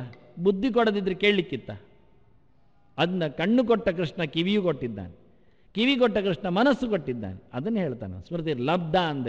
ಈಗ ಸಿಕ್ಕಿಬಿತ್ತು, ನನಗೆ ಮನಸ್ಸು ಸಿಕ್ಕಿತು ಅಂದ. ಹೌದು, ನಾನು ಕೊಟ್ಟಿದ್ದೇನೆ ಅಂತ, ನಿನ್ನ ಅನುಗ್ರಹದಿಂದ. ಆದರೆ ನಾನು ಕಿವಿ ಕೊಟ್ಟೆ, ನನಗೆ ಕೇಳಿಸಿಕೊಂಡಿತು, ನನಗೆ ಅರ್ಥ ಆಯ್ತು, ನಾನು ಹೇಳುವುದಿಲ್ಲ. ನೀನು ಕೊಟ್ಟೆ, ನೀನು ಕೇಳಿಸಿದೆ, ನೀನು ಅರ್ಥ ಮಾಡಿಸಿದೆ, ಅದನ್ನು ಉಳಿಸಿದೆ, ಆಯಿತು ಅಂತ. ಅದಕ್ಕೆ ಅಚ್ಯುತ ಅಂತ ಕರೆದು, ಇದು ಮತ್ತೆ ಖಾಲಿಯಾಗದಂತೆ ನನ್ನ ಒಳಗಿದ್ದ ಅಭಿವ್ಯಕ್ತಿಯನ್ನು ನೀನು ನಡೆಸಿಕೊಟ್ಟದ್ರಿಂದ ನಾನು ತುಂಬ ಖುಷಿಪಟ್ಟಿದ್ದೇನೆ ಅಂತಾನೆ. ಸ್ಥಿತೋಸ್ಮಿ ಗತ ಸಂದೇಹ ಕರಿಷ್ಯೇ ವಚನಂತವ. ನಾನು ನಿಂತಿದ್ದೇನೆ, ಗಟ್ಟಿಯಾಗಿದ್ದೇನೆ, ನೋಡೋಣ ನಿಲ್ಲಿಕ್ಕೆ ಬರ್ತದೆ ಅಂತಾನೆ. ನಿಲ್ಲಿಕ್ಕೆ ಇಷ್ಟೊತ್ತು ಕೂತೇ ಇದ್ದವ, ಈಗ ನಿಲ್ಲಿಕ್ಕೆ ಬರ್ತದೆ ಅಂತಾನೆ. ಒಂದು ಸರ್ತಿ ತಿರುಗಿ ಬಂದಿದ್ದ ಮತ್ತು ಕೂತಿದ್ದವ. ವಿಶ್ವರೂಪ ಕಂಡಾಗ ಎಲ್ಲ ಕಡೆಯಲ್ಲಿ ರೂಪ ಇದೆ ಅಂದುಕೊಂಡು ಹೇಗಿದೆ ಅಂತ ನೋಡಲಿಕ್ಕೆ ಭಾಳ ಕುತೂಹಲಿಯವ. ನಮ ಪುರಸ್ತಾದತ ಪೃಷ್ಠತಸ್ತೆ ಅಂತ ಹೇಳಿದ್ದ. ಎದುರಲ್ಲಿ ನಮಸ್ಕಾರ ಮಾಡಿ ಹಿಂದೆ ಹೇಗುಂಟು ಅಂತ ದೇವರನ್ನು ನೋಡ್ಲಿಕ್ಕೆ ಹೋಗಿದ್ದ. ವಿಶ್ವರೂಪ ಅಂದ್ರದ್ದು ಎಲ್ಲ ಕಡೆಯಲ್ಲಿ ಭಗವಂತನ ಕಾಣುವಿಕೆ. ಹಾಗಾಗಿ ಹಿಂದಿನಿಂದಲೂ ಹೋಗಿ ಹಿಂದಿನಿಂದ ಬೆನ್ನು ಕಾಣಲಿಲ್ಲ ಅವನಿಗೆ. ಹೇಳಿದ್ದವನು, ಎಲ್ಲ ಕಡೆ ನೀನೇ ಕಾಣ್ತಾ ಇದ್ದಿ ಮಾರೆಯ, ನಿಂದೇನು ಕಾಣುತ್ತೆ? ಸರ್ವತಃ ಪಾಣಿಪಾದಂ ತತ್ ಸರ್ವತೋಕ್ಷಿ ಶಿರೋಮುಖಂ ಸರ್ವತಃ ಶ್ರುತಿಮಲ್ಲೋಕೆ ಸರ್ವಂ ಆವರ್ತ್ಯ ತಿಷ್ಠತೆ ಅಂತಾನೆ. ಎಂತ ಹೇಳುವುದು ಅಂತಾನೆ. ನಾನು ಕೈಯಿಂದ ನೋಡ್ಲಿಕ್ಕೆ ಶುರು ಮಾಡಿದ್ದೆ. ಕೈ ನೋಡ್ಲಿಕ್ಕೆ ಶುರು ಮಾಡಿದ್ದು ಯಾಕೆ ಅಂದರೆ ಅದು ಎಲ್ಲಿ ಬೆರಳು ಉಂಟು, ಎಲ್ಲಿ ತೋಳು ಉಂಟು, ಅದರ ಆಚೆಗೆ ನಿನ್ನ ಎದೆ ಬರ್ತದೆ ಅಂತ ನೋಡಲಿಕ್ಕೋಸ್ಕರ ನಾನು ಕೈ ಶುರು ಮಾಡಿದರೆ ನನಗೆ ಕೈಯೇ ಕಂಡದ್ದು. ಸುತ್ತು ಸುತ್ತು ತಿರುಗಿ ನೋಡಿದೆ, ಕಣ್ಣು ಸುತ್ತು ತಿರುಗಿಸಿ ನೋಡಿದೆ, ತಲೆ ಮೇಲೆ ಕೆಳಗೆ ಮಾಡಿ ನೋಡಿದೆ, ಎಂತಾದರೂ ಕಂಡದ್ದು ಕೈ ಮಾತ್ರ ಅಂತ ನಾನು. ಸರ್ವತಃ ಪಾಣಿಪಾದಂ ತತ್ಸ್. ಆಯಿತು, ಬೇಡ ಅಂತ ಕಾಲು ನೋಡಬೇಕು ಅಂತ ತಿಳ್ಕೊಂಡ್ರೆ ಕಾಲೇ ಕಾಣ್ತಾ ಉಂಟಲ್ಲ. ಅಲ್ಲ, ತಲೆ ಬೇಡ ಕಣ್ಣು ಮಾತ್ರ ನೋಡ್ತೇನೆ ಅಂದರೆ ಕಣ್ಣೇ, ಎಲ್ಲ ಕಡೆ ಕಣ್ಣೇ ಕಾಣುವುದು ನನಗೆ ಅಂತ ನಾವು. ಅಷ್ಟು ನಿಬ್ಬೆರಗಾಗಿದ್ದಾನೆ, ಅಷ್ಟು ಭಗವಂತನು. ಆದ್ದರಿಂದ ವಿಶ್ವರೂಪ ಆರ್ಟಿ ಮಾಡಲಿಕ್ಕೆ ಬರೋದಿಲ್ಲ. ಚಿತ್ರ ಹೇಗೆ ಮಾಡೋದು ಅಂದರೆ ಸುಲಭ ಚಿತ್ರದಿಂದ ಎಲ್ಲ ಕಡೆ ಕಣ್ಣೇ ಮಾಡಿಡು. ಇದೊಂದು ವಿಶ್ವರೂಪ ಹೇಳೋದು. ಕೆಳಗೆ ಬರೆಯುದು ಸರ್ವತೋಕ್ಷಿ ಅಷ್ಟೇ. ಶಿರೋ ಬರೀಲಿಕ್ಕಿಲ್ಲ, ಅದು ಇನ್ನೊಂದು ಬರೀಲಿಕ್ಕೆ ಸರ್ವತೋಕ್ಷಿ ಶಿರೋಮ್ ಅಂತ ಆಗೋದಿಲ್ಲ. ಅಂದರೆ ವಿಶ್ವರೂಪ ಅದು ಇವತ್ತು ವಿಶ್ವರೂಪ ಮಾಡ್ತಾರಲ್ಲ ಚಿತ್ರ, ಬರೀ ಗಲೀಜು ಚಿತ್ರ, ಅದನ್ನು ಮಾಡಲೇಬಾರ್ದು, ಅದು ತೋರಿಸಲೇಬಾರ್ದು. ಎಲ್ಲ ಪ್ರಾಣಿಗಳ ಒಂದೊಂದು ಮೋರೆ ಇಟ್ಟು, ಆ ಪ್ರಾಣಿಗಳದ್ದು ಮಾತ್ರ ಅಲ್ಲ, ಭೀಷ್ಮ ದ್ರೋಣ ಅವರದ್ದು ಮೋರೆ ಇಟ್ಟು, ಒಂದು ಗಡ್ಡದ್ದು ಒಂದು ಗಡ್ಡ ಇಲ್ಲದ್ದು ಜುಟ್ಟಿದ್ದದ್ದು ಎಲ್ಲ ಹೇಸಿಗೆ ಮಾಡಿರ್ತಾರೆ. ಅದನ್ನು ವಿಶ್ವರೂಪ ಅಂತ. ಅನಂತ ಬಾಹೂದರ ವಕ್ರ ನೇತ್ರ ಹೇಳ್ತಾನೆ ಅವನು ಹೇಳುವಾಗ. ಆಯಿತು, ಲೆಕ್ಕ ಇಲ್ಲದಷ್ಟು ತಲೆ, ಅಲ್ಲಿ ಜಾಗ ಇಲ್ಲ, ಅದರಲ್ಲಿ ಮುಗಿಸಿದ್ದು ನಾವು ಅಂತ ಇಟ್ಟುಕೊಳ್ಳುವ. ಇನ್ಫಿನಿಟಿಯಿಂದ ಅರ್ಥ ಅದರ ಆಚೆಗೆ ಇಲ್ಲ, ಕ್ಯಾನ್ವಾಸ್ ಕಮ್ಮಿ ಆಯಿತು. ಹಾಗಾದರೆ ಹೊಟ್ಟೆ ಹೇಳಿದ್ದಾರಲ್ಲ ಅವರು ಅನಂತ ಅಂತ, ಉದ್ದಕ್ಕೆ ಹೊಟ್ಟೆ ಮಾಡಿಡಿ, ಇಡೀ ಕ್ಯಾನ್ವಾಸ್ ಆಚೆ ಈಚೆ ಮುಗಿಯಲಾರದಷ್ಟು ಪಟ್ಟಿ ಬಾರದ ಹೊಟ್ಟೆ ಮಾಡುವ. ಅದಿಲ್ಲ, ಹೊಟ್ಟೆ ನಿಲ್ತದೆ, ತಲೆ ಮಾತ್ರ ಉದ್ದ, ಅದೆಂತ ಕ್ರಮ? ಅದು ವಿಶ್ವರೂಪವೇ ಅಲ್ಲ. ಅರ್ಜುನ ಕಂಡ ವಿಶ್ವರೂಪ ಅಲ್ಲ, ಅದು ಯಾರಾದರೂ ಪೈಂಟಿಸ್ಟ್ ಕಂಡ ವಿಶ್ವರೂಪ ಆಗ್ಬೋದಷ್ಟು, ಪ್ರಯೋಜನ ಇಲ್ಲ. ಅದು ಶಾಸ್ತ್ರೀಯ ಅಲ್ಲ, ಅಶಾಸ್ತ್ರೀಯ. ಅದನ್ನು ಅರ್ಜುನ ಆಗ ವಿಶ್ವರೂಪವನ್ನು ಕಂಡು ನಿಬ್ಬೆರಗಾಗಿ ಅಬ್ಬಾ ಅಂತ ಹೇಳಿ ಅದಕ್ಕೆ ಸುತ್ತು ಬಂದು ಸುತ್ತುವರಿಲಿಕ್ಕೂ ಆಗದ ಸುತ್ತು. ಅದು ಮತ್ತೆ ಎಲ್ಲಿಂದ ಶುರು ಮಾಡ್ತೇನೆ ಎಲ್ಲಿಗೆ ಬರ್ತೇನೆ ಗೊತ್ತಿಲ್ಲ ಅಂದುಕೊಂಡವ ಕೈ ಮುಗಿದದ್ದಿದೆ. ಹಾಗಾಗಿ ಈಗ ಮತ್ತೆ ಮಾನಸಿಕವಾಗಿ ದೃಢನಾಗಿ ಎದ್ದು ನಿಲ್ಲುವ ಸಾಮರ್ಥ್ಯ ನನಗೆ ಬಂದಿದೆ ಅಂತ ಆಗಲೂ ಕುಸಿದಿದ್ದಾನವನು. ವಿಶ್ವರೂಪವನ್ನು ಕಂಡು ಬೇಡ ಅಂತಾನೆ. ಭೀತ ಪ್ರಣಮ್ಯ ಅಂತಾನೆ. ಹೆದರಿ ನಡುಗಿಕೊಂಡು ನಮಸ್ಕಾರ ಮಾಡ್ತಾ ಇದ್ದಾನೆ. ಮೊದಲು ನಡುಗಿದ್ದು ಜ್ವರದಿಂದ, ಈಗ ಅವನಿಗೆ ಇನ್ನೊಂದು ಜ್ವರ ಬರ್ತಾ ಉಂಟು, ಭಯಜ್ವರ ಬರ್ತಾ ಉಂಟು ಅವನಿಗೆ. ಹಾಗಾಗಿ ನಡುಗಿದ್ದಾನೆ. ಹೇಳಿದ್ದಾನೆ, ಬೇಡ ಬೇಡ ಬೇಡ, ನನಗೆ ಅದೇ ದರ್ಶಯ ರೂಪಂ ಅಂತಾನೆ. ನನಗೆ ಅದೇ ತಮೇಮಮೇ ದರ್ಶಯ ದಿವ್ಯ ರೂಪಂ, ನನಗೆ ಅದೇ ಕೊಡಪ್ಪ, ಹಿಂದಿನದ್ದೇ. ತೇನೇವ ರೂಪೇಣ ಚತುರ್ಭುಜೇನ, ಹಳೆಯ 4 ತೋಳಿನದ್ದೇ ಆಗುವುದು ಮಾರಿ. ಕಂಡ ಬಟ್ಟೆ ತೋಳು ಲೆಕ್ಕ ಮಾಡಲಿಕ್ಕೆ ಬಾರದ್ದು ಬೇಡ ಬೇಡ. 4 ತೋಳು ಚೆನ್ನಾಗಿ ಕಾಣ್ತಿತ್ತು. ಒಂದು ಕೈಯಲ್ಲಿ ಶಂಖ ಓದಲಿಕ್ಕೋಸ್ಕರ, ಮತ್ತೊಂದು ಕೈಯಲ್ಲಿ ಚಕ್ರ, ಇನ್ನೊಂದು ಕೈಯಲ್ಲಿ ಬಾರ್ಕೋಲು, ಇನ್ನೊಂದು ಕೈಯಲ್ಲಿ ದನದ ಲಗಾಮ, ಕುದುರೆಯ ಲಗಾಮ ಹಿಡಿದ ದನ. ಕೃಷ್ಣ ಹತ್ತಿರ ಯಾವತ್ತು ಗೋವಿನ ಹತ್ತಿರ ದನವೇ ನೆನಪಾಗುತ್ತೆ. ಇವತ್ತು ಯುದ್ಧಕ್ಕೆ ಬಂದಿದ್ದಾನೆ, ಅವನಿಗೆಲ್ಲ ಒಂದೇ, ಕುದುರೆ ಆದರೂ ಒಂದೇ, ದನ ಆದರೂ ಒಂದೇ ಅವನ ಕೈಯಲ್ಲಿ. ಹಾಗಾಗಿ ಅಂತಹ ಅದರದ್ದು ಹಗ್ಗ ಹಿಡಿದ ಕೃಷ್ಣ ಖುಷಿ ಇದೆ ಅಂತ. ತೇನೈವ ರೂಪೇಣ ಚತುರ್ಭುಜೇನ ಅಂತ ಬಹಳ ಸುಂದರವಾದ ಆ 4 ತೋಳಿನ ಮೋರೆ ನನಗೆ ಸಿಗಲಿ ನೋಡಲಿಕ್ಕೆ ಅಂದಿದ್ದ. ಹೆದರಿದ್ದ. ಅದನ್ನು ಈಗ ಗಟ್ಟಿ ನಿಂತಿದ್ದಾನೆ ಮಾನಸಿಕವಾಗಿ. ಸ್ಥಿತೋಸ್ಮಿ ಗತ ಸಂದೇಹ, ಈಗೇನು ನನಗೆ ಪ್ರಶ್ನೆ ಇಲ್ಲ ಅಂತ ಈಗ ಹೇಳ್ತಾನೆ. ಕೊನೆಗೆ ಪ್ರಶ್ನೆ ಇಲ್ಲ ಅಂತ. ಪ್ರಶ್ನೆ ಉಂಟಾ ಅಂತ ಕೃಷ್ಣ ಕೇಳಿದ್ದೇ ಇಲ್ಲ, ಆದರೆ ಇಲ್ಲಿ ಹೇಳಿಬಿಟ್ಟವನು ಚೆನ್ನಾಗಿ. ಅವನು ನಿನಗೆ ಜ್ಞಾನ ಅಜ್ಞಾನ ಹೋಯ್ತಾ ಸಮ್ಮೋಹ ಹೋಯ್ತಾ ಮಾತ್ರ ಹೇಳಿದ್ದ. ಅದು ಸಮ್ಮೋಹ ಕೇಳಿದ್ದವ. ಕಚ್ಚಿದ ಅಜ್ಞಾನ ಸಮ್ಮೋಹ ಇವು ಹೇಳುತ್ತಾನೆ. ನಷ್ಟೋ ಮೋಹ ಸ್ಮೃತಿಲ್ಲಬ್ಧ ಅಂತ. ಅದರಲ್ಲಿಯೂ ಪ್ರಣಾಶ ಹೇಳುವುದಿಲ್ಲ, ಸಮ್ಮೋಹ ಹೇಳುವುದಿಲ್ಲ. ಅಷ್ಟಕ್ಕಷ್ಟೇ. ಅಂದರೆ ಎಷ್ಟು ಪ್ರಾಮಾಣಿಕವಾದ ಉತ್ತರ ಅಂದ ಅರ್ಜುನನತ್ತು. ನನಗೆ ಎಷ್ಟು ಆಯಿತು ಎನ್ನುವುದು ನನಗೆ ಅರ್ಥ ಆಗಿದೆ, ಅಷ್ಟು ಆಯಿತು ಅಂತ ಹೇಳುತ್ತೇನೆ ಅಂತ. ಇವತ್ತು ಗುರುಗಳು ಕೇಳಿದರೆ ಪ್ರಶ್ನೆ ಉಂಟಾ? ಇಲ್ಲ. ಎಲ್ಲ ಗೊತ್ತಾಯಿತು? ಎಲ್ಲ ಗೊತ್ತಾಯಿತು. ತಲೆ ಅಲ್ಲಾಡಿಸಿ ನೋಡಿದರೆ ಗುರುಗಳಿಗಿಂತ ಜಾಸ್ತಿ ಗೊತ್ತಾಯಿತು ಅಂತ ಕಾಣುತ್ತೆ ಅವರದ್ದು. ಹಾಗೆ ಅನಿಸಿಕೊಳ್ಳುತ್ತೆ. ಅರ್ಜುನ ಕೃಷ್ಣ ಚೆನ್ನಾಗಿ ಕೇಳಿದ, ಪೂರಾ ಡೌಟ್ ಇಲ್ಲಲ್ಲ, ಎಲ್ಲ ಗೊತ್ತಾಯ್ತಲ್ಲ ಅಂತ. ಗೊತ್ತಾಯಿತು, ಸಂಶಯ ಇಲ್ಲ ಅಷ್ಟೇ ಹೇಳಿದ. ಪೂರಾ ಡೌಟ್ ಇಲ್ಲ ಹೇಳಲಿಲ್ಲ, ಎಲ್ಲ ಗೊತ್ತಾಯ್ತಿಲ್ಲ, 2 ಶಬ್ದವನ್ನು ಮೈನಸ್ ಮಾಡಿದ. ಇದೆಲ್ಲ ಗುರುತಿಸಬೇಕಾದ ಅಕ್ಷರಗಳು, ಸುಮ್ಮನೆ ಆಗುವುದಿಲ್ಲ. ನನ್ನ ಉತ್ತರದಲ್ಲಿ ಅಷ್ಟು ಪ್ರಾಮಾಣಿಕತೆ, ಅಷ್ಟು ಟ್ರಾನ್ಸ್ಪರೆಂಟ್, ಅಷ್ಟು ತನ್ನ ವೈಯಕ್ತಿಕವಾದ ಅಭಿಪ್ರಾಯದ ಸಂಕೋಚ ಇಲ್ಲದೆ ಹಾಕುವ ಸ್ವಭಾವ. ಗುರುಗಳು ಕೇಳಿದರು, ಪೂರ ಹೋಯ್ತಾ ಸಂಶಯ ಕೇಳಿದರು, ಸಂಶಯ ಹೋಯಿತು ಗುರುಗಳೇ, ಅಷ್ಟೇ ಪ್ರಾಮಾಣಿಕವಾದ ತನದಲ್ಲಿ ಉತ್ತರ ಕೊಡಬೇಕಾದ್ರೆ ಎಂತಹ ವ್ಯಕ್ತಿತ್ವ ಬೇಡ. ಇದು ಸತ್ಯಂ ಬ್ರೂಯಾತ್ ಹೇಳು. ಏನಾದರೂ ವಾಸ್ತವ ಸಂಗತಿಯನ್ನು ಯಾವತ್ತೂ ಮರೆಯಬೇಡಿ ಅಂತ. ಮರೆಯಬೇಡಿ ಹೇಳಲಿಕ್ಕೆ ಬರುತ್ತೆ, ಆದರೆ ಮರೆತು ಹೋಗುತ್ತಲ್ಲ ಮತ್ತ ಸ್ಮೃತಿರ್ಜ್ಞಾನ ಮಬೋಹನಂಚ ಅಂತ. ಅದಕ್ಕೆ ಅರ್ಜುನ ಹೇಳಿದ್ದು ನನಗೆ ನೆನಪಾಯಿತು ಅಂತ, ನನಗಾಗುವಷ್ಟು ನೆನಪಾಯಿತು ನನಗೆ ಅಂತ. ತಿತೋಸ್ಮಿ ಗತ ಸಂದೇಹ, ನನಗೆ ದೇಹದ ಬೇಳೆಯೂ ಕಾಳಜಿ ಇಲ್ಲ ಈಗ ನೋಡಿ, ಅದಕ್ಕೆ ದೇಹ ಶಬ್ದ ಆಗ್ತಾನೆ. ಸಂಶಯ ಹೇಳ್ಬೋದಿತ್ತು, ಸಂದೇಹ ಅಂತಾನೆ. ಸಂದೇಹ ಅಂದರೆ ನಡುದೇಹ ಹೌದು. ಆ ಸಿತೋಸ್ಮಿ ಗತ ಸಂದೇಹ, ಈಗ ಯಾವುದೇ ರೀತಿಯಾದ ಹೃದಯದ ಬೇನೆ ಇಲ್ಲ. ಯಾಕೆ? ಈಶ್ವರ ಸರ್ವಭೂತಾನ ಮೃದ್ದೇಶ ಅರ್ಜುನ ತಿಷ್ಠದಿಂದ. ಸಂದೇಹ ಅಂದರೆ ನಡುದೇಹ ಅಂತ ಅರ್ಥ, ಮಧ್ಯದೇಹಕ್ಕೆ ಸಂದೇಹ ಅಂತ ಕರೀತಾರೆ. ಅದು ನಾನಿವತ್ತು ಹೃದಯದಲ್ಲಿ ಯಾವುದೇ ರೀತಿಯಾದ ನೋವನ್ನು ಅನುಭವಿಸ್ತಾ ಇಲ್ಲ. ಸಂಶಯ ಹೃದಯಗತ ಆಗುವುದು, ಮನೋಗತ ಆಗುವುದು, ಒಳಗೆ ಕೂತಿರುವುದು, ಜೀವನನಿಷ್ಠ ಆಗುವುದು ಇಲ್ಲ. ಯಾಕೆ? ಈಶ್ವರ ಸರ್ವಭೂತಾನ ಮೃದ್ದೇಶಿ ಅರ್ಜುನ ತಿಷ್ಠದಿಂದ ನನ್ನನ್ನು ಕರೆದು ನೀನು ಹೇಳಿದೆ, ನಾನಿದ್ದೇನೆ ಇಲ್ಲಿಂದ, ಗೊತ್ತಾಯ್ತು ಅಂತ. ನೀನು ಕೂತಿದ್ದಿ, ಅದನ್ನ ಏನಾಗುವುದಿಲ್ಲ ಅಂತ. ಇವತ್ತು ನನ್ನ ಮೇಲಿನ ನನಗೇ ಮಮತೆ ಇಲ್ಲ ಆಗಿದೆ. ದೇಹದ ಮೇಲಿನ ಯಾರ ದೇಹದ ಮೇಲಿನ ಆಸೆಯೂ ನನಗಿಲ್ಲ. ಭೀಷ್ಮ ಸಾಯ್ತಾನೆ ಇಲ್ಲ, ಭೀಷ್ಮ ಸಾಯುವುದಿಲ್ಲ. ಎದುರು ಕಂಡವ ಭೀಷ್ಮ ಅಲ್ಲ, ಭೀಷ್ಮ ನಾಮ ಹೊತ್ತ ಒಂದು ದೇಹ ಅಷ್ಟೆ. ಅವ ಜೀವ ಬೇರೆ, ಅವ ವಸು, ಹೋಗ್ತಾನೆ ಅವನು ಮತ್ತೆ. ನನ್ನ ಅಜ್ಜನಾಗಿ ಉಳಿಬೇಕಾಗಿಲ್ಲ, ಉಳಿಯುವುದೇ ಇಲ್ಲ ಅಂದರೆ ಬಹಳ ಸ್ಪಷ್ಟವಾಗಿ ಗತ ಸಂದೇಹ ಅಂತಾನೆ. ದೇಹದ ಮೇಲಿನ ವ್ಯಾಮೋಹಗಳೆಲ್ಲ ಅಳಿದಿವೆ, ನನ್ನ ಮೇಲೂ ಉಳಿದವರ ಮೇಲೂ ಎರಡೂ ಇಲ್ಲ ಅಂತ. ಯಾಕೆಂದರೆ ಭೈಕ್ಷಚರ್ಯ ಅಂದಿದ್ದವ ನಾನು ಹೋಗಿ ಭಿಕ್ಷೆ ಬೇಡ್ತೇನೆ ಅಂತ, ಅದೇ ಸುಲಭ ಅಂತ. ಭಿಕ್ಷೆಯಿಂದ ಬದುಕಬೇಕು ಅಂತಾಯ್ತಲ್ಲ, ಬದುಕನ್ನು ಇಷ್ಟಪಟ್ಟಾಯ್ತಲ್ಲವ, ಇನ್ನೊಬ್ಬರಿಗೆ ಹೊಡೆಯೋದಿಲ್ಲ, ಆಯಿತು ಹೋಗ್ತೇನೆ ಸಾಕು ಅಷ್ಟೇ. ಅದು ಬಿಟ್ಟು ನಾನು ಭಿಕ್ಷೆ ಬೇಡ್ತೇನೆ, ಏನು ಕರ್ಮಕ್ಕೆ?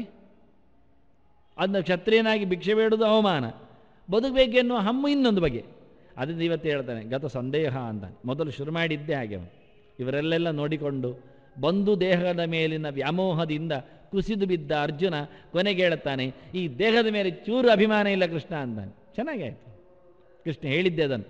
ನಿತ್ಯ ಸರ್ವಗತ ಸ್ಥಾಣು ರಚಲೋಯಂ ಸನಾತನ ಅಂದಿದ್ದು.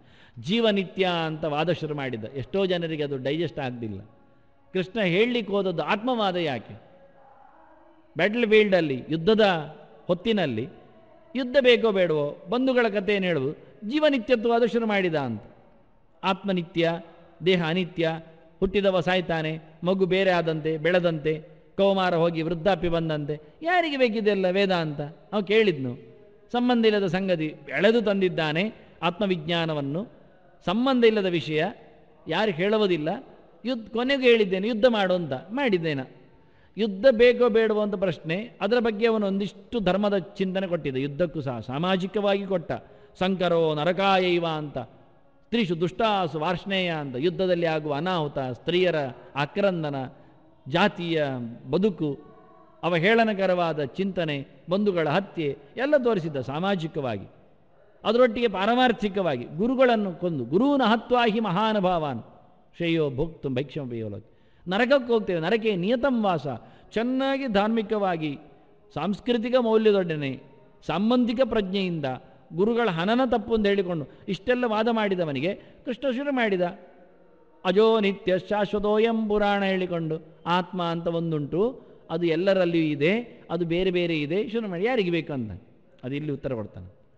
ನಾನು ಇಷ್ಟರವರೆಗೆ ದೇಹವನ್ನೇ ಆತ್ಮ ಅಂತ ದೃಢೀಕರಿಸಿಕೊಂಡು ಮಾತಾಡುವಂತೆ ಸತ್ತವನು ಯಾರು ಅಂತ ತಿಳ್ಕೊಂಡು ಅಳುತ್ತಾ ಇದ್ದೆ. ಅತ್ಯಂತ ಪಾಮರವಾದ ಪ್ರಜ್ಞೆ ಆಗಿತ್ತು. ಈಗ ದೇಹ ಬೇರೆ ಗೊತ್ತಾಗಿದೆ. ದೇಹದೊಳಗೆ ಗೂಡು ಕಟ್ಟಿದ ಆತ್ಮನ ಪರಿಚಯ ಆಗಿದೆ. ಆತ್ಮನೊಳಗೆ ನಿಯಂತ್ರಣಗಳತಕ್ಕಂಥ ಭಗವಂತನ ಎಚ್ಚರ ಆಗಿದೆ ಅಂತ. ಅದರಿಂದ ಗತ ಅಂದರೆ ಅವಗತ ಅಂತ ಅರ್ಥ. ಹೋಯ್ತು ಎನ್ನುವುದೊಂದು ಅರ್ಥ ಉಂಟು, ಅಪಗತ ಅಂತ ಅರ್ಥ ಉಂಟು, ಅವಗತ ಅಂತ ಅರ್ಥ. ಅವಗತ ಸಂದೇಹ, ದೇಹದೊಳಗೆ ಸಂಪೂರ್ಣವಾಗಿ ಅವಿತಿನಿಂದ ಭಗವಂತ ನನಗೆ ಎಚ್ಚರ ಆಗಿದ್ದಾನೆ, ಅದಕ್ಕೆ ಸ್ಥಿತೋಸ್ಮಿ. ನಿಂತದ್ದು ಹೇಗೆ ಕೇಳಿದರೆ, ದೇವರು ಒಳಗೆ ನಿಂತಿದ್ದಾನೆ, ನಿಂತೆ ಅಂದ. ಈಗ ಭಗವಂತ ನಿಲ್ಲಿಸಿದ, ನೀನು ಹೊರಗಿನಿಂದ ರಟ್ಟೆ ಹಿಡಿದು ನಿಲ್ಲಿಸಿದೆ, ನಾನು ಒಳಗಿನಿಂದ ನೀನು ಎಬ್ಬಿಸಿ ನಿಂತೆ ಅಂತ. ಇದೆಲ್ಲ ಗತ ಸಂದೇಹದ ಅರ್ಥ. ನಾನು ಒಳಗೆ ಭಗವಂತನನ್ನು ಕಂಡೆ, ವಿಶ್ವರೂಪ ಕಂಡಾಗಿ ನನ್ನ ಒಳಗಿನ ವಿಶ್ವರೂಪ ಕಂಡಿತು. ಕರಿಷ್ಯೇ ವಚನಂತವ ಅಂತಾನೆ, ನಿನ್ನ ಮಾತು ನಡೆಸಿಕೊಡುತ್ತೇನೆ ಅಂದ. ಇದು ಚೆನ್ನಾಗಿದೆ. ಕರಿಷ್ಯೆ ಅಂತಾನವನು, ಮಾಡುತ್ತೇನೆ. ಕರೋಮಿ ಅನ್ಬೋದಿತ್ತಲ್ಲ, ಕರೋಮಿ ವಚನಂತವ, ಹೌದಲ್ಲ, ನಮ್ಗೆ ಅರ್ಥವೇ ಆಗಲಿಲ್ಲಲ್ಲ. ಕರೋಮಿ ವಚನಂತವ ಹೇಳೋ ಬದಲಿಗೆ ಕರಿಷ್ಯ ವಚನಂತವ ಯಾಕೆ ಹೇಳಿದ? ಹೀಗೆ ಪ್ರಶ್ನೆ ಹಾಕಿಕೊಳ್ಳೋದೇ ಒಂದು ಸೋಜಿಗ, ಉತ್ತರಿಸುವುದು ಇನ್ನೂ ಸೋಜಿಗ. ಅದಕ್ಕೆ ಹೇಳ್ತಾನೆ, ನಿನಗೋಸ್ಕರ ಅಲ್ಲಯ್ಯ, ನನಗೋಸ್ಕರ ಅಂತ. ಇದು ಆತ್ಮನೇಪದ ಪ್ರಯೋಗ. ಹಾಗೆ ನಿನಗೋಸ್ಕರ ಮಾಡ್ತೇನೆ ಯುದ್ಧ ಅಂತ ಹೇಳಿದರೆ ಬಿದ್ದೋಯ್ತು. ಮತ್ತೆ ಕೃಷ್ಣ ಯಥಾ ಪ್ರಕಾರ ತಲೆ ಮೇಲೆ ಕೈ ಹೊತ್ಕೊಂಡು ಆಯ್ತಲ್ಲ, ಹೋಗಿ ಹೋಗಿ ನನಗೆ ಯುದ್ಧ ಮಾಡ್ತಾನಂದು. ನಿನ್ನ ಮಾತು ಕೇಳಿ ಮಾಡ್ತೇನೆ ಹೇಳಿದರೆ ನಾಳೆ ಹೇಳುವುದಾಗಿಲ್ಲ. ಯಾರ ಹತ್ರ ಕೇಳಿದರು ಅರ್ಜುನ ಯಾಕೆ ಇವತ್ತು ಪ್ರಶ್ನೆ ಹಾಕಿ ಯಾರ ಮಕ್ಕಳತ್ತಾದರೂ, ಮಕ್ಕಳೇ ಯಾಕೆ ದೊಡ್ಡವರ ಹತ್ರ ಕೇಳಿ, ಅರ್ಜುನ ಯಾಕೆ ಯುದ್ಧ ಮಾಡಿದ? ಅದು ಕೃಷ್ಣನ ಗೀತೆಯ ಬೋಧೆಯಿಂದ ಯುದ್ಧ ಮಾಡಿದ ಹೇಳ್ತಾರೆ. ಅಯ್ಯ ಅಲ್ಲವೇ ಅಲ್ಲ, ವಾಸ್ತವೇ ಅಲ್ಲ. ಆ ರೋಗಿ ಯಾಕೆ ಎಚ್ಚರಗೊಂಡ ಕೇಳಿದರೆ ಅದು ವೈದ್ಯರ ಶುಶ್ರೂಷೆಯಿಂದ ಹೇಳಿದಾಗ ಆಯಿತು. ಅಲ್ಲವೇ ಅಲ್ಲ. ವೈದ್ಯರು 24 ಗಂಟೆ ಕೂತರೂ ರೋಗಿ ಸಾಯುವುದುಂಟು. ವೈದ್ಯರು ಒಂದರೆ ಕ್ಷಣ ಬಂದು ಹೋದರೂ ರೋಗಿ ಬದುಕುವುದುಂಟು. ಯಾಕೆಂದರೆ ಶುಶ್ರೂಷೆಯಿಂದಲ್ಲ, ಅದು ಮದ್ದು ಅವನಿಗೆ ಸರಿ ತಾಗಿತು, ಬದುಕಿದ. ಅವನ ದೇಹ ಮದ್ದನ್ನು ರಿಜೆಕ್ಟ್ ಮಾಡಿತು, ಸತ್ತ. ಅದು ಹೇಗೆ ಮಾಡ್ತದೆ ಮಾಡೋದಿಲ್ಲ, ಅದು ದೇವರಿಗೆ ಗೊತ್ತು. ಪಕ್ಕದವನಿಗೆ ಮದ್ದು ಚೆನ್ನಾಗಿ ಕೆಲಸ ಮಾಡಿದೆ, 3 ದಿನದಲ್ಲಿ ವಾಸಿಯಾಗಿದ್ದಾನೆ. ಅದಕ್ಕಿಂತ ಕಡಿಮೆ ಮಟ್ಟದ ರೋಗ ಇವನಲ್ಲಿತ್ತು, ಅವನಿಗೆ 300 ದಿನದಿಂದ ಟ್ರೀಟ್ಮೆಂಟ್ ಆಗಿದೆ, ಇವತ್ತು ಆಗಲಿಲ್ಲ ಅಂದರೆ ಅವನ ದೇಹದಲ್ಲಿ ಕೇಳುತ್ತಾ ಇಲ್ಲ, ದೇವರು ಒಪ್ತಾ ಇಲ್ಲ, ಅವನು ನೆಬ್ಬಿಸುವುದಿಲ್ಲ. ಅದನ್ನು ಮದ್ದು ಕೆಲಸ ಮಾಡಿದ್ದಲ್ಲ, ಮದ್ದಿನಲ್ಲಿಂದ ಭಗವಂತ. ಯದ್ಯದ್ ವಿಭೂತಿ ಮತ್ಸತ್ವಂ ಔಷಧಂ ಜಗತಸ್ಸೇತು ಸತ್ಯಧರ್ಮ ಪರಾಕ್ರಮ, ಅದು ಭಗವಂತ ಔಷಧ. ಔಷಧಂ ಜಾಹ್ನವೀ ತೋಯಂ, ಪ್ರತಿಯೊಂದು ಮದ್ದಿನಲ್ಲಿಯೂ ಸೇರಿ ನಿಂತ ನೀರಿನ ಅಂಶ ಅದು ಗಂಗೆ, ಅದು ಭಗವಂತನ ಪಾದ ಉದಕ. ಅದು ಒಪ್ಪಿಕೊಳ್ಳಬೇಕು. ಅದು ಬಂದಾಗ ಅರ್ಥ ಆಗುತ್ತೆ ಏನು ಕತೆ ಅಂತ. ಪ್ರತಿಯೊಂದು ಇದು ಬೇರಿನಲ್ಲಿ ಆಗೋ ಖುಷಿ ರೀ. ಆ ಬೇರಿನ ನೀರು ಇಲ್ಲದ ಬೇರಿಲ್ಲ, ನೀರು ಬೇರು ಒಂದೇ ಬಗೆ. ಆ ನೀರಿನ ಪಸೆಯೇ ಮೂಲೆಯೇ ಸರ್ವ ತೀರ್ಥ ಅಂತ ಹೇಳಿದ ಅದಕ್ಕೆ, ಅದು ತೀರ್ಥವೇ, ಅದು ಗಂಗೆ. ಆ ಬೇರಿನಲ್ಲಿ ಅದು ಇನ್ನಿನೆಲ್ಲ ಮದ್ದು ಅಂದರೆ ಬೇರು ಸೇರಿದ್ದೆ. ಅದು ಗಂಜಿಗೂ ಬೇರು ಹಾಕ್ತಾರೆ, ತೇಯ್ಲಿಕ್ಕೂ ಬೇರು ಕೊಡುತ್ತಾರೆ, ಕಚ್ಚಲಿಕ್ಕೂ ಬೇರು ಸಿಗುತ್ತೆ. ಇವತ್ತು ನಮಗೆ ಬೇರಿಲ್ಲದ ಮದ್ದಾಗಲಿಕ್ಕೆ ಹೋಗಿ ತೀರ್ಥ ಇಲ್ಲದ ಊಟ ಆದಾಗೆ ಆಗಿದೆ. ಎಲ್ಲಿಯೂ ದೇವರ ಪಾದೋದಕದ ಕಥೆಯೇ ಬರುವುದಿಲ್ಲ, ಹೊರಟಾಯಿತು. ನೆಲದಡಿಯಲ್ಲಿ ಹರಿವಿ ನಿಂತ ಆ ಸಾರಸ್ವತ ಪ್ರಪಂಚ ನಮಗೆ ಅರ್ಥ ಆಗುವುದಿಲ್ಲ. ಭಗವಂತನ ಅಂದರೆ ಇಡೀ ಜಗತ್ತಿನ ವ್ಯಕ್ತಿ ಆಗಿ ನಿಂತ ಭಗವಂತನ ವಿಶೇಷವಾದ ಸಂಪತ್ತು ನಾರಾಯಣನ ನೀರ ಪಸೆ ನಮಗೆ ಸಿಗುವುದಿಲ್ಲ. ಅದು ಉಲ್ಲೇಖ ಮಾಡಿ ಹೇಳ್ತಾನೆ, ಕರಿಷ್ಯೆ ವಚನಂತವ ಅಂತ. ನನಗೋಸ್ಕರ ಕೆಲಸ ಮಾಡುತ್ತೇನಂದ. ನಿನ್ನ ಮಾತು ನಡೆಸಿಕೊಡ್ತೇನೆ ನನಗೋಸ್ಕರ, ನಿನಗೋಸ್ಕರಲ್ಲ. ನೀನು ಹೇಳಿದ್ದ ಕೃಷ್ಣ, ನೀನು ಮಾಡದಿದ್ರೆ ಬಿಡಯ್ಯ. ಮತ್ತೆ ಪ್ರಕೃತಿಸ್ಥ ನಿಯೋಕ್ಷತೆ ಅಂತ ನಿನ್ನ ಸ್ವಭಾವ ಮಾಡಿಸ್ತದೆ, ಅದು ನನ್ನ ಕೈಯಲ್ಲಿ ಉಂಟು ಅಂದಿದ್ದ. ನೀನು ಮಾಡೋದಿಲ್ಲ ಹೇಳಿದ್ರು ಯುದ್ಧ ಮಾಡುವುದಿಲ್ಲ ಅಂತ ನೀನು ಕೂತರು ಯುದ್ಧ ಆಗತ್ತೆ. ಹಾಗೆ ಭೀಷ್ಮರು ಸಾಯ್ತಾರೆ ನೋಡು ಅಂದ. ಭೀಷ್ಮರು ಸಾಯುವುದನ್ನು, ದ್ರೋಣರು ಸಾಯುವುದನ್ನು ತೋರಿಸಿ ಆಗಿದೆ ಅವನು. ಇದೆಲ್ಲ ಬಹಳ ದೊಡ್ಡದಾದ ವಿಷಯ. ಅದು ಹೇಗಾಗತ್ತೆ ಅಂತ ಕೇಳ್ತಾನೆ. ಹೇಗಾಗತ್ತೆ ಎನ್ನುವುದೊಂದು ಚರ್ಚೆ. ಭೀಷ್ಮ ಸತ್ನ, ಸಾಯಲಿಲ್ಲ. ಮತ್ತು ಭೀಷ್ಮರು ಸಾಯುವುದು ಕಣ್ಣಲ್ಲ, ಕಂಡ. ಹಾಗಾದರೆ ಅದು ಮಾಯೆಯೋ, ಅದು ಮಿಥ್ಯೆಯೋ, ಅದು ಸುಳ್ಳುವೋ? ಅದಕ್ಕೆ ನಾವು ಸ್ವಪ್ನ ನೋಡುತ್ತೇವಲ್ವಾ, ಅದಕ್ಕೆ ಸಂಧ್ಯೆ ಸೃಷ್ಟಿರಾಹಿ ಅಂದು. ಸ್ವಪ್ನವನ್ನು ಕಂಡದ್ದು ಸತ್ಯವೋ? ಸ್ವಪ್ನ ಕಂಡದ್ದು ಸತ್ಯ. ಆದದ್ದು ಮಾತ್ರ ನೋಡ್ತಾನೋ? ಆಗದ್ದು ನೋಡ್ತಾನೋ? ಆಗದ್ದು ನೋಡ್ತಾನೆ ಅಲ್ವ ತಾನೆ? ಹಾಗಾದರೆ ನಾಳೆ ಆಗುವುದನ್ನು ಇವತ್ತು ಕಂಡವ ಅದು ಆಗಿದೆಯೋ ಇಲ್ಲವೋ? ಅವ್ರು ಹೇಳೋದು ಪರಮಾಣುವಿನಿಂದ ಸೃಷ್ಟಿ, ಪರಮಾಣು ದ್ವಣಕುಗಳ ಸಂಯೋಗದಿಂದ ಆಗುವ ನಮೂನೆಗಳು, ಇದು ವ್ಯವಸ್ಥೆ.